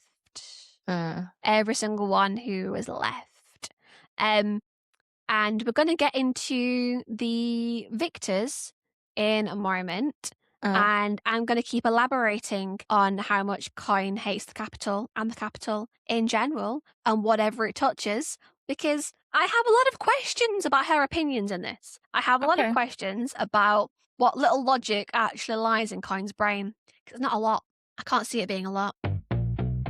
Right. I know you really want to talk about the victors because the opinions that Coin puts across around these guys is super suspicious, particularly when it comes to the captured victors that are being held in the Capitol at the start of Mockingjay. But I want to briefly talk about the victors that have been rescued and Coin's treatment of those. We have obviously already talked about Katniss outliving her usefulness, but what about Beetee and Finnick? Katniss mentions that Beetee is pulled into weapons development the moment he can sit up from his hospital bed. Like, they literally wheel him in his hospital bed. Like, he is barely even recovered from his injuries sustained in the arena before he's being put to work. Finnick is encouraged to get into doing useful things by Katniss and Beetee because he is so distraught over what's happening to Annie in the Capitol. He's hospitalized for a lot of this time in District 13, but that effectively makes him useless to Coin, so they just kind of leave him be. Coin doesn't have a purpose for him, and that's the only reason he isn't being forced to be of some use. Coin doesn't have a purpose for him and Katniss when she's obviously lost usefulness. Haymitch wasn't rescued from the arena, but he is a victor in District 13 at the start, and he's isolated while he dries out and basically is forced to quit drinking cold turkey. So he's also useless to Coin until that happens. But the second everyone is functional, they start pulling their weight for the plan to come together. Finnick hosting the We Remember propos, which we spoke about last episode, which must be deeply traumatic to experience all over again. Hamid is effectively Katniss's mentor again, since he is her direct contact to command when she's in dangerous situations. Everyone has a role to play. If they're able to work for the good of 13 and the rebellion, they will do so, and Coin will make them do so. Yeah, Coin will put everyone to work. But do you think any of them were put to work the same way Katniss was put to work as the Mockingjay? Like, not quite entirely by their own choice. Haymitch and, like, probably Beatty, to be entirely honest, were, like, already deep into rebellion. But, like, don't forget, Beatty had already, like, started and probably finished working on Finnick's trident when he was still walking around District 13 in a hospital gown with no pants on. Do we think Beatty's...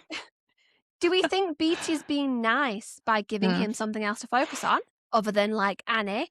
Or do we think it was always in the plan to get him fighting on their side? Do we think the request for the trident came down from command at the same time the brief for Katniss's old bow did? Because if that's the case, then no matter his mental state, he was going to be coerced into Coin's plan for him regardless, whether that was his salvation having the trident, or was it just a convenient way to get him back to being able to work? I kind of read it as something nice that Beatty was doing for Finnick.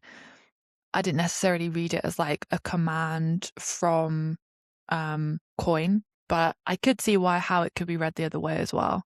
That's just personally how I took it when I read it. Yeah, what about you? I when I read it the first time, I took it like, cool, like they're trying to like make him, like, send him down here, like, we'll try and, like, get him snapped out of his funk, basically. But then the more I think about it, the more I go, okay, well, if I'm buying this theory on Coin, I'm buying this theory on Coin, why not this? And it all gets a bit messy when they come to the Star Squad as well. Yeah, and before we move on to talk about the victors who get rescued, I do want to bring up the fact that Gale, Katniss, and Finnick end up being in the Star Squad with Peeta and Boggs. Because earlier when we were talking about Boggs, we were questioning why he ends up in this Star Squad. Peeta isn't really just a threat to Katniss, like, he's a threat to the whole team who were there, but importantly for this Finnick and Gale. We're going to talk about Coin clearly having it out for some of the victors, but if we're going with the theory of Coin wanting Katniss and possibly Boggs dead, what would be the reasons for Gale and Finnick? Yeah, so I think she wants Boggs dead because of the shooting of Katniss the first time. I think he clocks on pretty quick. I think Boggs probably was with Coin up until he actually started seeing her war tactics and how they played out, because everything up to this point, 75 years after the Dark Days, has all been theoretical. And we all know that when people outlive their usefulness, they do get, or at least she tries to. I think Finnick is in the Star Squad purely because he represents a lot of what the capital represents. If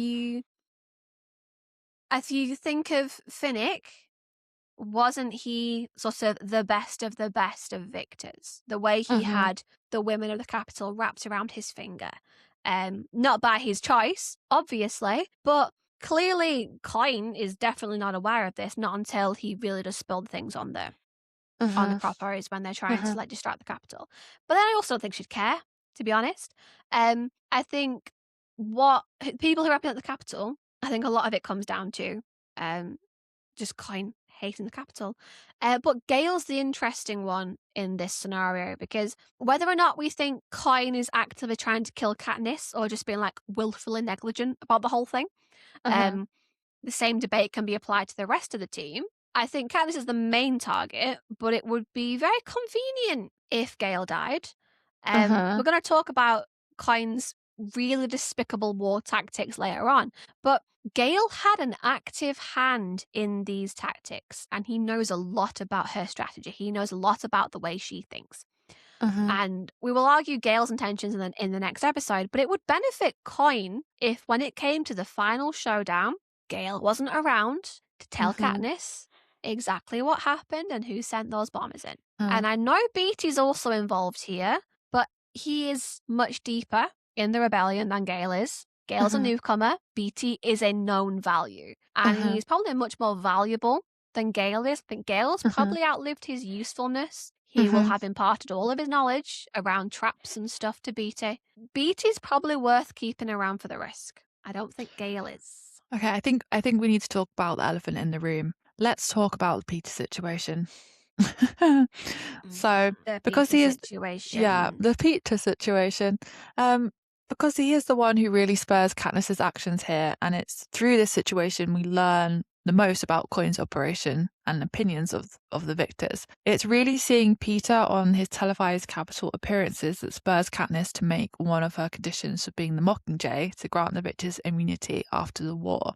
It's been seeing the reactions to what Peter has been saying on Capitol TV and knowing what 13 and Coin think of Peter that makes Katniss realise that Peter wouldn't be safe from 13 or the Capitol. He's talking about how Katniss is being used by the rebels and she obviously has no idea what she was doing. They've turned her into a weapon and he wants her to stop the war before everyone ends up dead and the whole of Panem gets wiped out.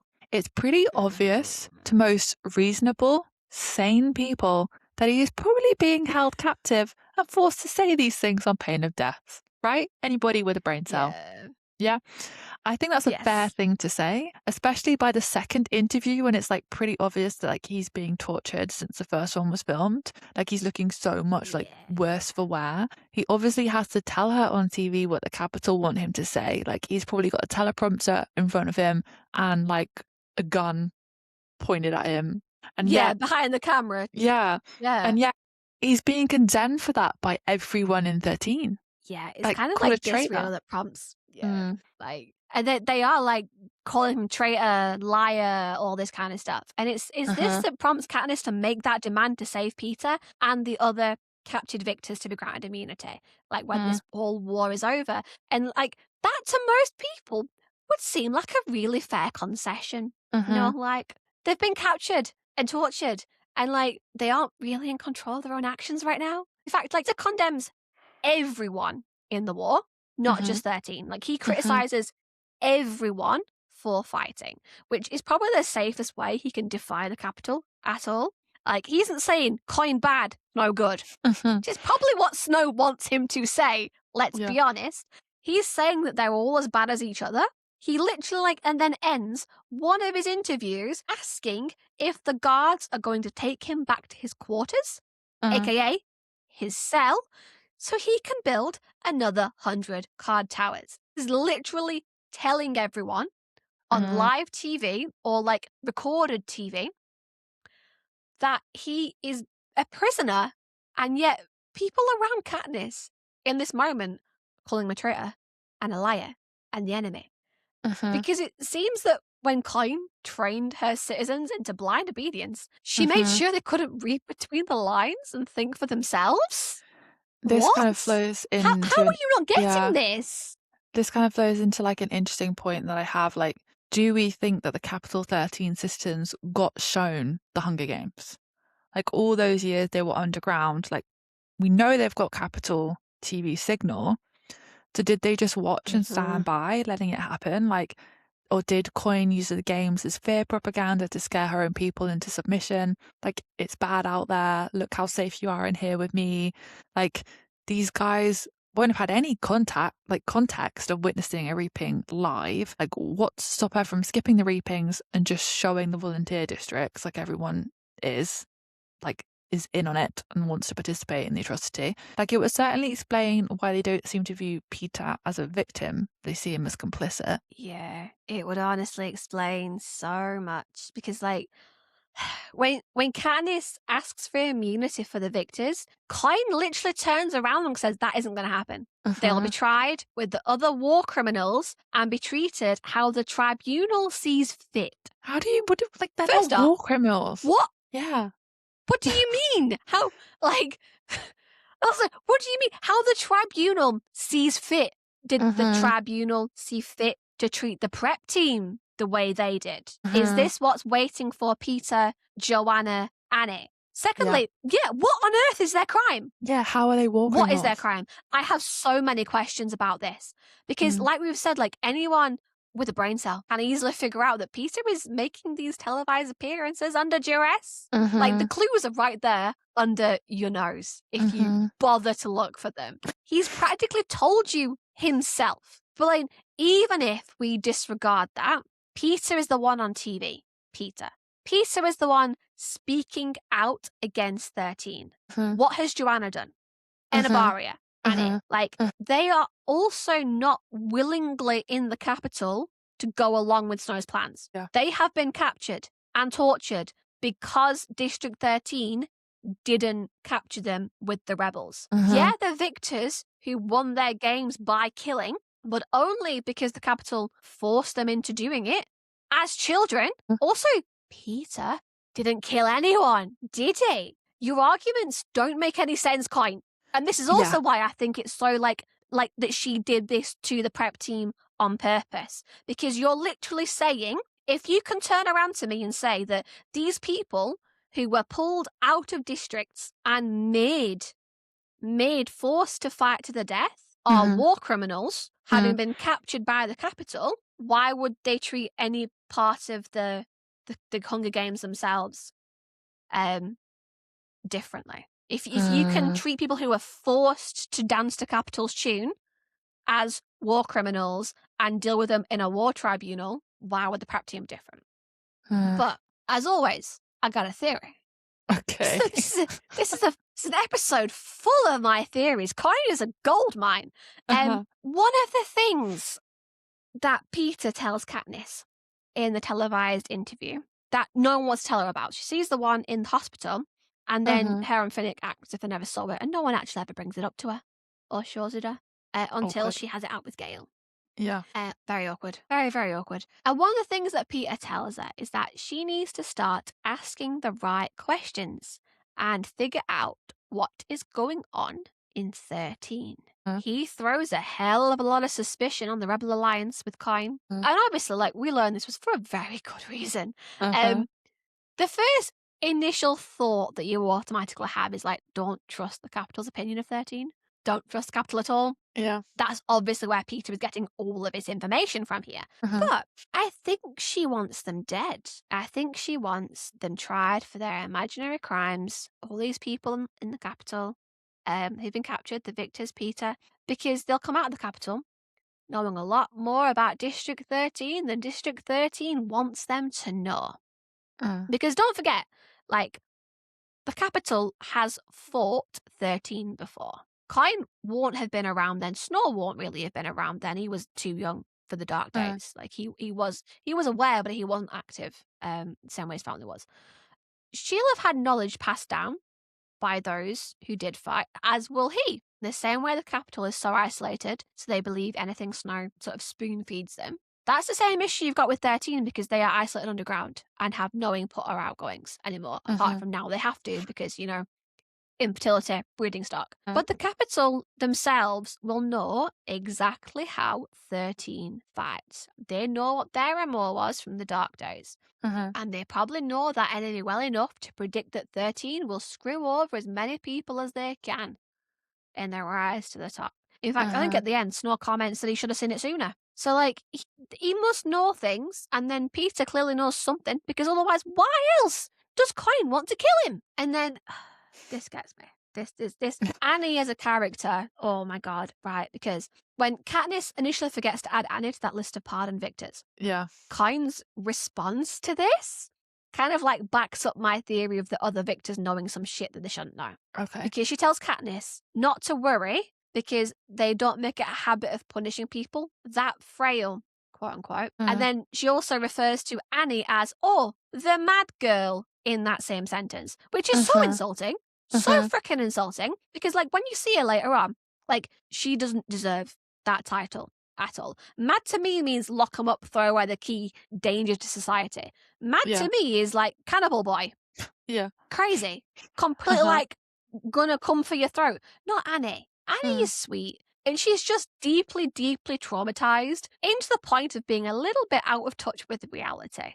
Like, and fair enough, girl. Like, you've been through hell and back. If this is how your brain has decided to cope, just to dissociate every now and again and lose train of thought mid-conversation and just like be off with a fair enough. Can't Mhm. fault you for that. But to call her the mad girl, screw you, Coin. But that's a bit beside the point. It just really annoys me. Mhm. But like the point actually is, if Annie doesn't know exactly what's going on around her, no one would believe her anyway if she had any information damaging to District 13. So That's a good point. Annie's Yeah. exempt from this Mm. war tribunal thing. Annie's completely exempt from that. But that she still survived the games. She still murdered people in the games. And don't forget that when Coin makes the public announcement that Katniss like insisted upon, she then throws in her own loophole, does Coin. Like, if Katniss acts outside of what Coin's plan is, if Katniss does anything outside of what Coin's plan for her is, the immunity goes bye-bye.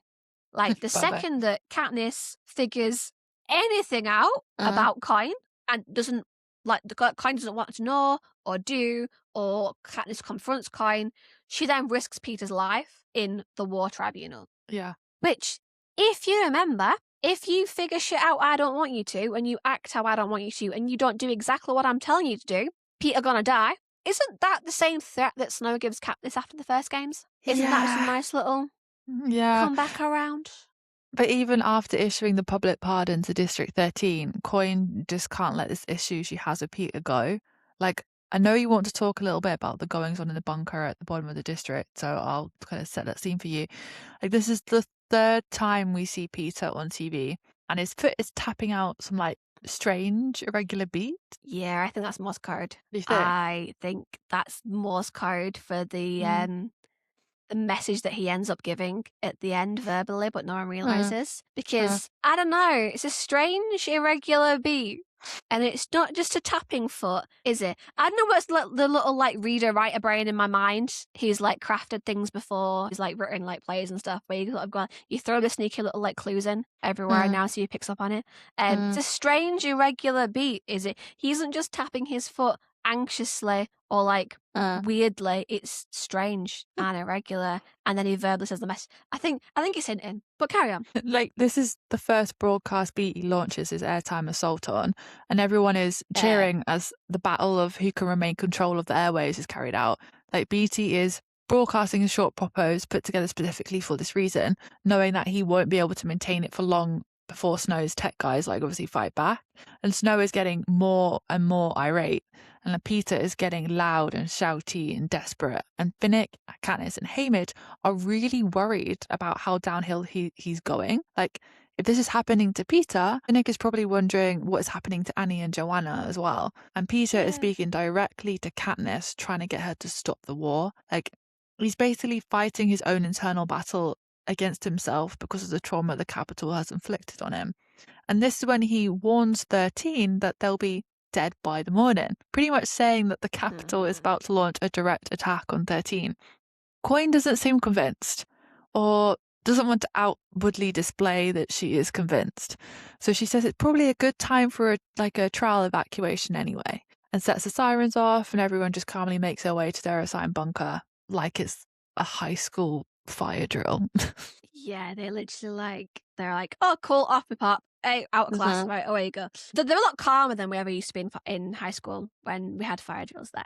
But it's the things that Coin says while everyone is in the bunker that I really want to get to really examine.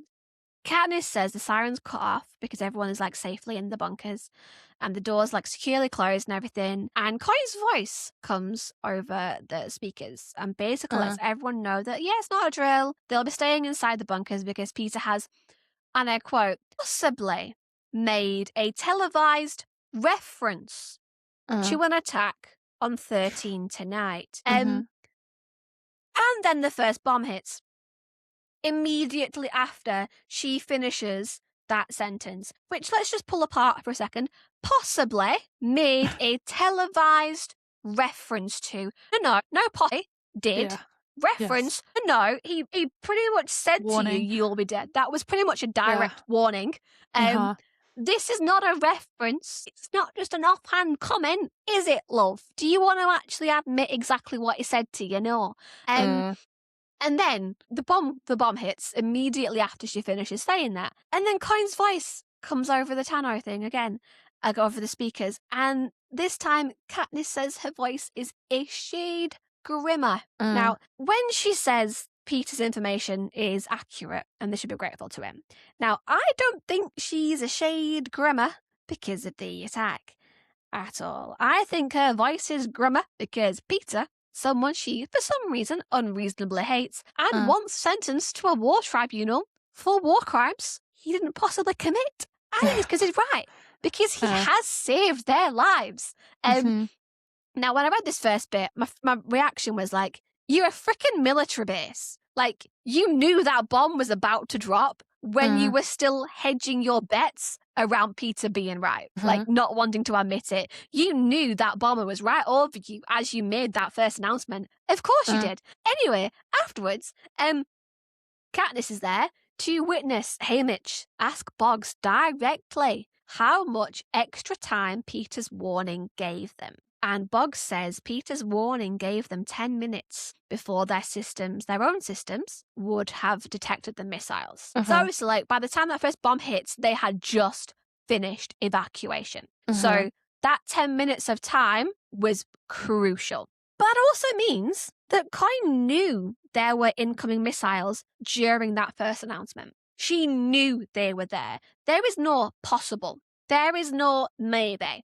There is no reference to. There is a, damn, Peter warned us before our systems did. And look, this Victor that I wish to condemn has actually saved your lives. She's still loath to admit that a boy she hates has done something good and that Katniss was right about him, but Coin herself was wrong. And then you add in the fact that she originally wanted to save Peter and not Katniss, and Coin's twisted, screwed up little mind gets all the more difficult to figure out. Well, I feel because like it has to be about revenge. Even though she wanted to save Peter first, she would have turned on him too, because obviously Peter's good with people, he's good with talking to people. What's to say people wouldn't have been like, oh yeah, Peter for the next president? You know what I mean? Like, would have just turned on him as well. Like, I just don't.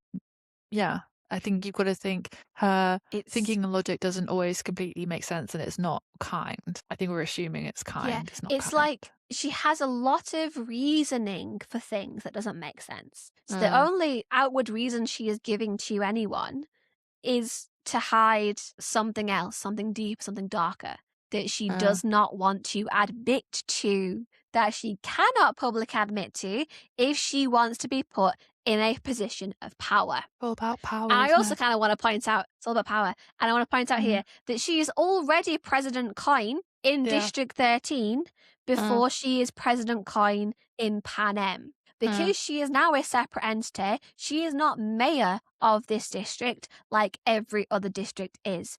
Do we think power has gone to her head? Well, yeah, 100%. That always happens. People in power just end up wanting more power. Like, isn't that the problem at the minute? Right? God, yeah. It's always they always said the people, isn't it like the people who want power but not for the sake of having power, people who don't want to be in control are the best in control because they aren't there just to satisfy their own little egos. Like the majority of people who exist in power. Jesus Christ. Yeah, the best people Everything the best people to be in charge and the best people to like run a country morally or ethically are usually typically the people who don't want to. Yeah, that's what I'm getting. That's what I'm trying to say, but you put it there very eloquently. Yeah. Now, I'm very aware that some of Coin's war tactics, which are really morally questionable, seep into our Gale episode, which will be next week, where we discuss his approach towards war. But I feel like for Coin, we do need to bring up the elephant in the room, Prim. We need to talk about how the capital bombers literally blow out all these innocent children. And I know this will seep into a later Katniss episode too, as part of the reasons why she kills Coin. So there's a lot going on here, like kills Bomb, Katniss' decision and Coin's decision. But right now I'm going to focus on Coin's decision. I believe it was Capital 13 that dropped those Hunger Games aid packages and killed those children, and by proxy Prim and their own medics. I just don't think it would have made sense for the Capital to do this. So therefore it's the fact that Coin would have okayed this attack and that she was okay to sacrifice the lives of those children and her own medics in the process in the name of finally winning the war and ultimately power over Panem. But it's the fact Snow says that the bombing of the children was so wasteful and that the death of Prim was so wasteful because everybody could see that the game was up by then. And he was even ready to lay down his arms and surrender. But even though people knew that, like, Coin still decided to go ahead with a plan and kill innocent young people and children. That scene is truly horrifying. You have small body parts flown around the place, children with burn marks and blown off limbs wandering around in a daze trying to find God knows what or God knows who. Like, I'm actually going to simultaneously cry and be sick. Like, I guess it wasn't good enough to Coin to gain control by them surrendering. She had to completely obliterate any sense of capital pride from every single person. She had to make it seem like he'd done something so awful that nobody would ever associate themselves with the name ever again, or like the regime of the capital ever again. Yeah. And something I want to point out here is that these are capital children who have been formed into the shield around President Snow's mansion. I mean, I guess Coin's argument would be that he blew up his own shield so that the rebel medics would rush in to save any life, because to the rebels, doesn't matter who you are. Like, as long as you aren't the one making the decisions to kill, they're not going to condemn these children. So in her mind, she could justify, like, Snow blew the kids up so that he could get at the medics, which would make sense if it didn't completely obliterate a shield he created, or if he was using it as a diversion to escape. But he doesn't escape. He can't escape. But I'll say it once again. These are capital children who have been raised on capital ideas. Yeah, Coin is sacrificing some of the Alliance's medics for this, but I think to her, the capital children being left alive, they're probably too much of a liability for her after the war. Because training people who have been used to living to excess, when her way is simply so frugal and restrictive, they would cause more trouble than they are worth to her. So sacrificing some of her medic troops is probably worth it in the long run, so she doesn't have to take on these kids, which is so screwed up. It's so screwed up. I genuinely think to her that this isn't good enough, like, wastage expenditure.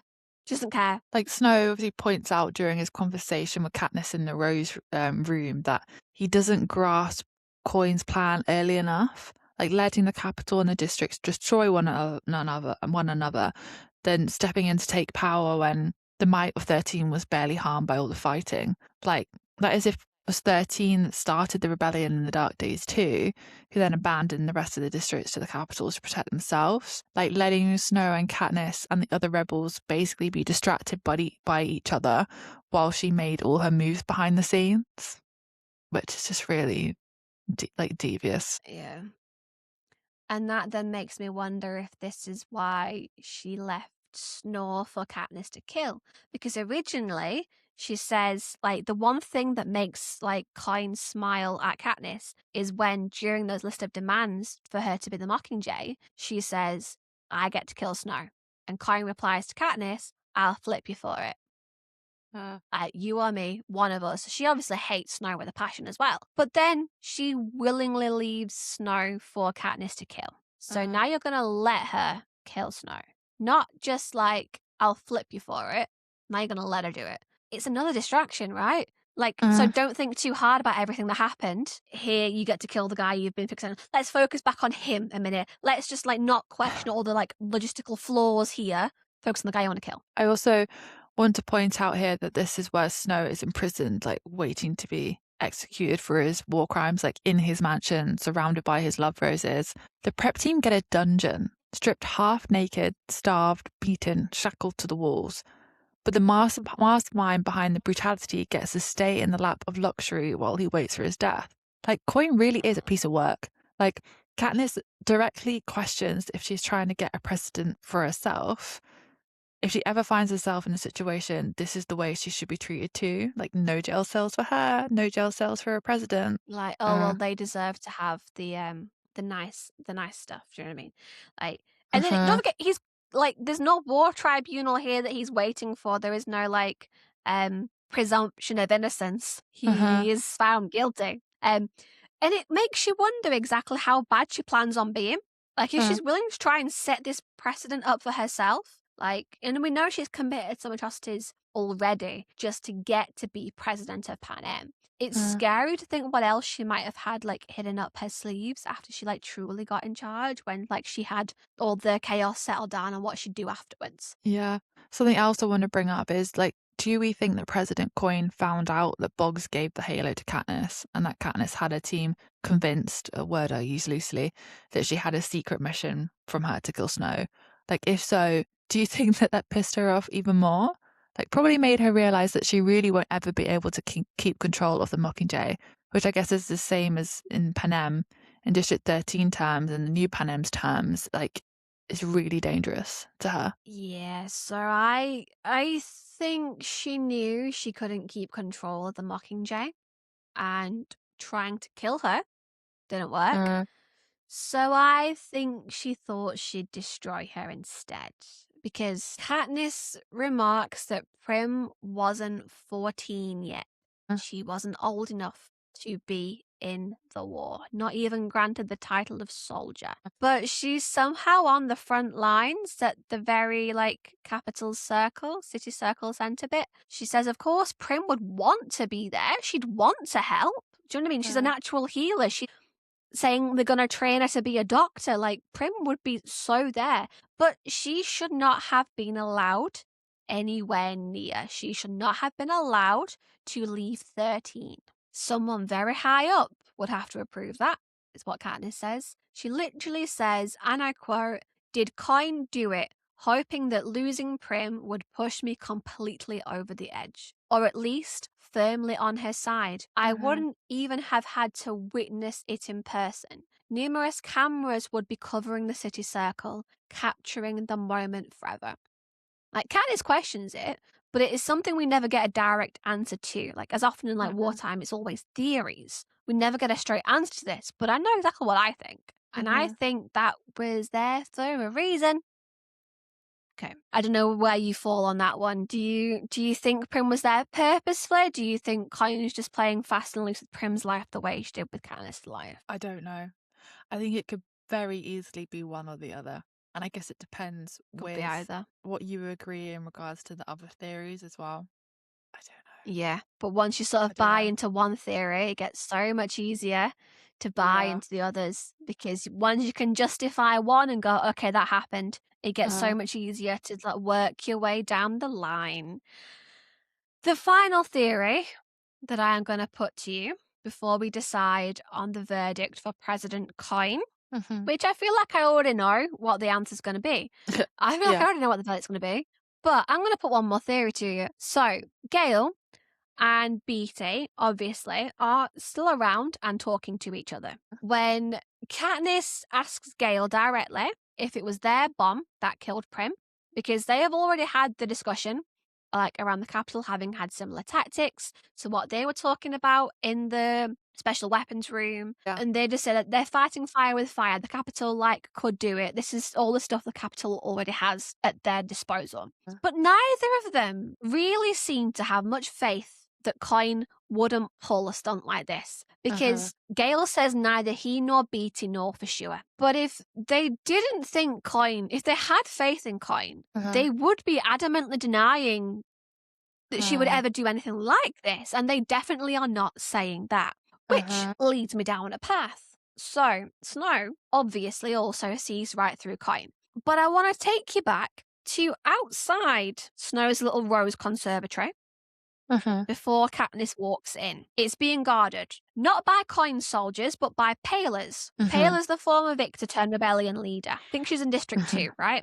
And she allows Katniss into the room, saying that Katniss has as much right to what is in that room as anyone. And then when Katniss comes out of that room, Paylor asks her, "Did you find what you were looking for?" Now, Katniss does kill a president. The wrong one, not the one she intended to, granted. Or I'll give her the right one, depending on how you follow this. But Yet, she's kept in her old quarters, not tortured, in isolation, while her trial takes place for killing President Coin. And Uh-huh. then she is released back to her former life. Now, my theory, Paler also figured out exactly what Coin did Uh, and knew that Katniss couldn't be told about it. Katniss needed to realize it for herself. Coming face to face with Snow would help her on that path to the truth. But Paler wasn't going to tell Katniss what to do with that information at all. uh-huh. Snow has done that. Coin has done that. Haymitch has done that. Plutarch has done that. Everyone around Katniss has been telling her information to act on the entire time. But Paler's not going to tell her. Paler's going to let her do with that information what she will. However, if it just so happens that Katniss, the Mockingjay, Uh-huh. decides to kill Coin instead of Snow when she's got that bow and arrow in her hands, well, it makes a pretty powerful statement to Panem at that point on, probably national TV in front of the entire nation, Uh-huh. about who Coin really was as a person, but I don't think Paler would have told her anything. I think that's Paler giving her okay, let's see what she does here. Let's Uh, let her come to it on her own. And then, because Paler becomes the next I was about to president, say, right? Paler is yeah. up there to take over, but she's the Mhm. only person who is convenient that she's right outside Snow's room, that Snow Uh-huh. gives her information on Coin. We've got 3 presidents basically all within a stone's throw of each other at the Uh-huh. same time. And Paler's the only one who sort of says, "Did you find what you're looking for?" And then leaves it at that. At no point does Uh, she say, What did you find out? I'll tell you what's happened." I think it was convenient. I'm not saying that Paler's pushing Katniss and making her own manipulations. I'm saying Paler's the right president. She's the only uh, person who didn't. And that Paler knew full well what Coin did. And she uh. let Katniss have that information. I don't know what you think about that. Yeah, I feel like that's perfectly plausible. Um, she obviously ends up being the president. She ends up being arguably a much better option for Panem moving Definitely. forward. Yeah, and part of it too, so she understands like what the tragedies of the Hunger Games is like to be in it, but she's also turned like a rebel, so she's seen it from multiple different Both sides. sides. She's probably the best Yeah. person, and I think she isn't gonna push Katniss. She knows she needs to figure that out on her own. But so I guess all this discussions, and I imagine it's going to be a really beefy episode when I get around to editing it. Could be At the so end of the beefy. day, the question that we have is Coin the asshole for ruling properly? Does she really think this is the best for everybody? If she did, would everyone not be on an equal footing, no special treatment? Wouldn't she want to wipe the slate clean rather than exact revenge? What do we think? I think Coin is 100%. I think she knows exactly what she's doing. Uh, I think I think she's kind of out for herself. I think arguably Coin is worse than Snow because at uh, least with Snow what you see is what you get. Do you know what I mean? At least with Snow you know exactly where you stand at all times. Whereas uh-huh, Coin is going to use you and abandon you and probably kill you off because you have outlived your usefulness and now you uh-huh, know too much. And arguably, aren't you better like knowing who your enemy is and knowing that uh. person is your enemy than having someone be two-faced and stab you in the back? I think Coin is like 95% arsehole. I give her a little bit of grace because they have had to live underground for 75 years, and that's quite stressful, and they didn't really have much choice in that. Like she's had to try and run this place.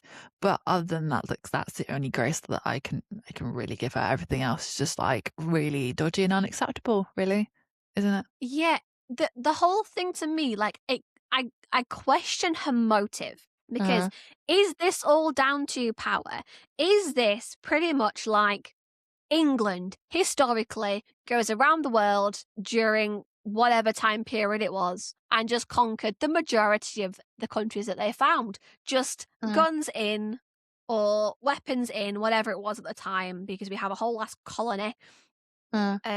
Which honestly makes me like sad to be British at some point when you think of historically Yeah, all I'd the like to places that we conquered. pass.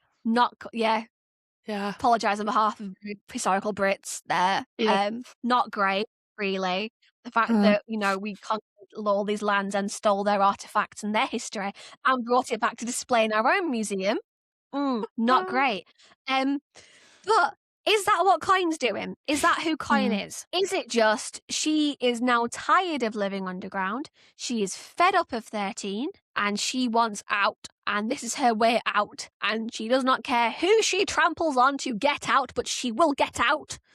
Or is now a good time to mention the Lucy Gray theory? That somehow, I don't believe this, but it would make things personal. It would make things very personal. And Coin does often act as if things are personal to her, as if Snow has personally wronged her. We're not saying this is Lucy Gray, that's the theoretical impossibility. But is she a relative? I don't buy it, but it would explain why it's so personal. There's definitely a reason.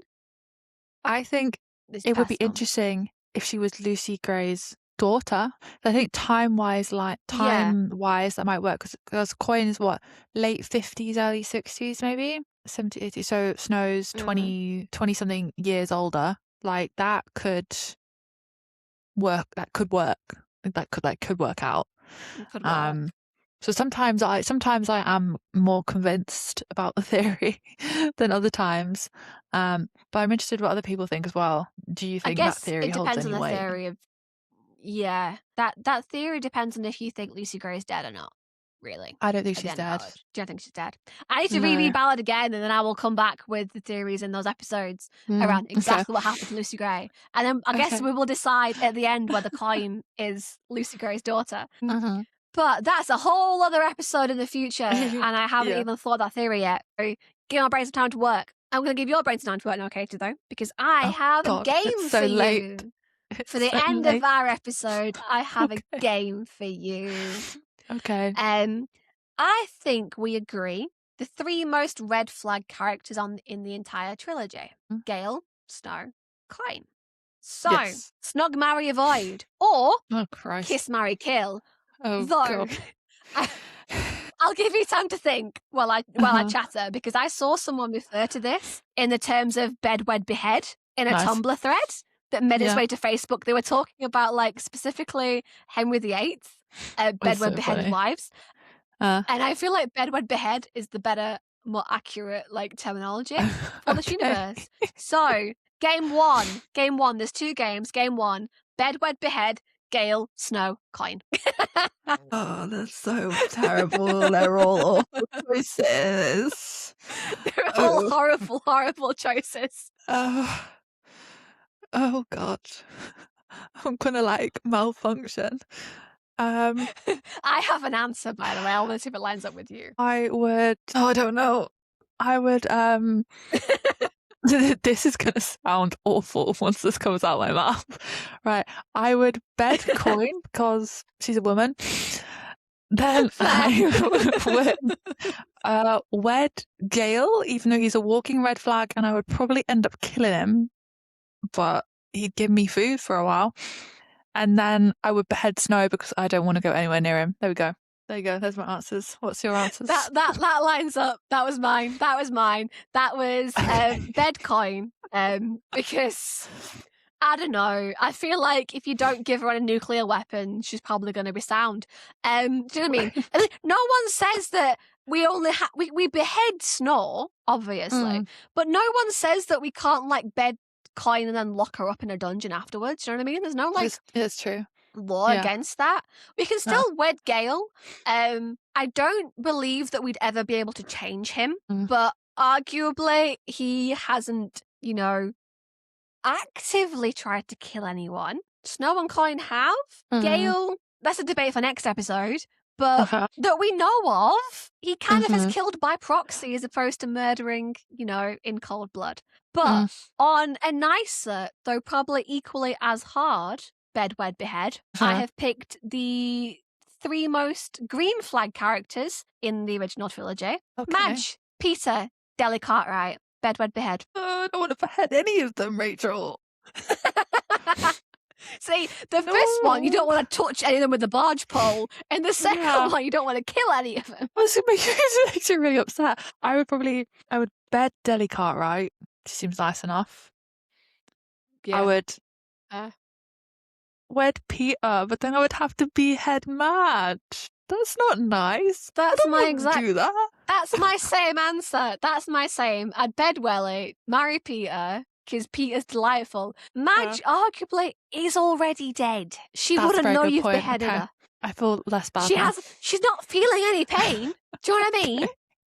Yeah. No one said she had to be alive when you behead her.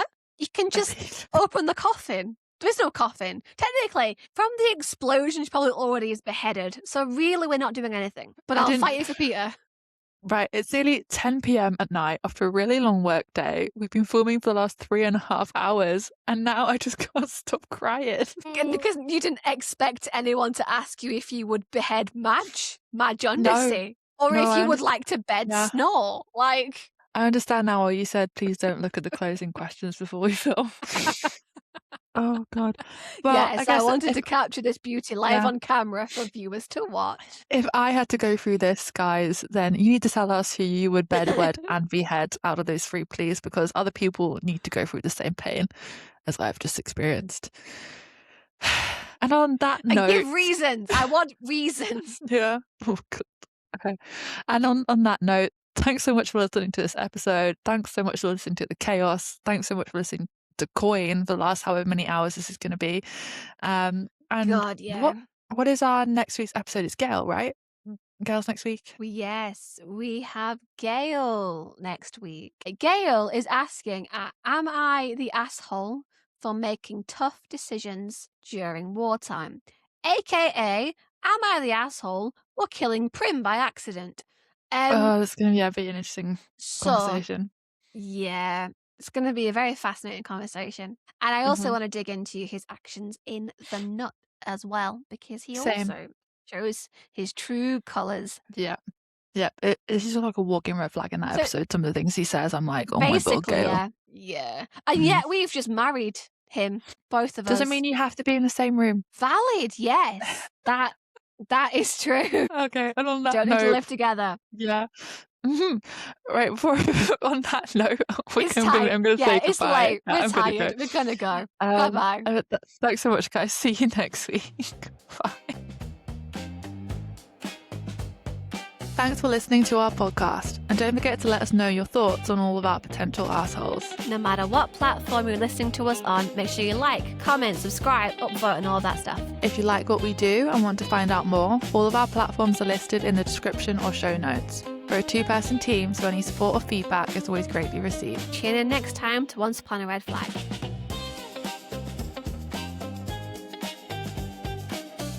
And there's an emergency stash of coffee, right, that comes out. Do we think that 75-year-old coffee, Kitty? No. Do you think that coffee's been sat there since the dark days? No.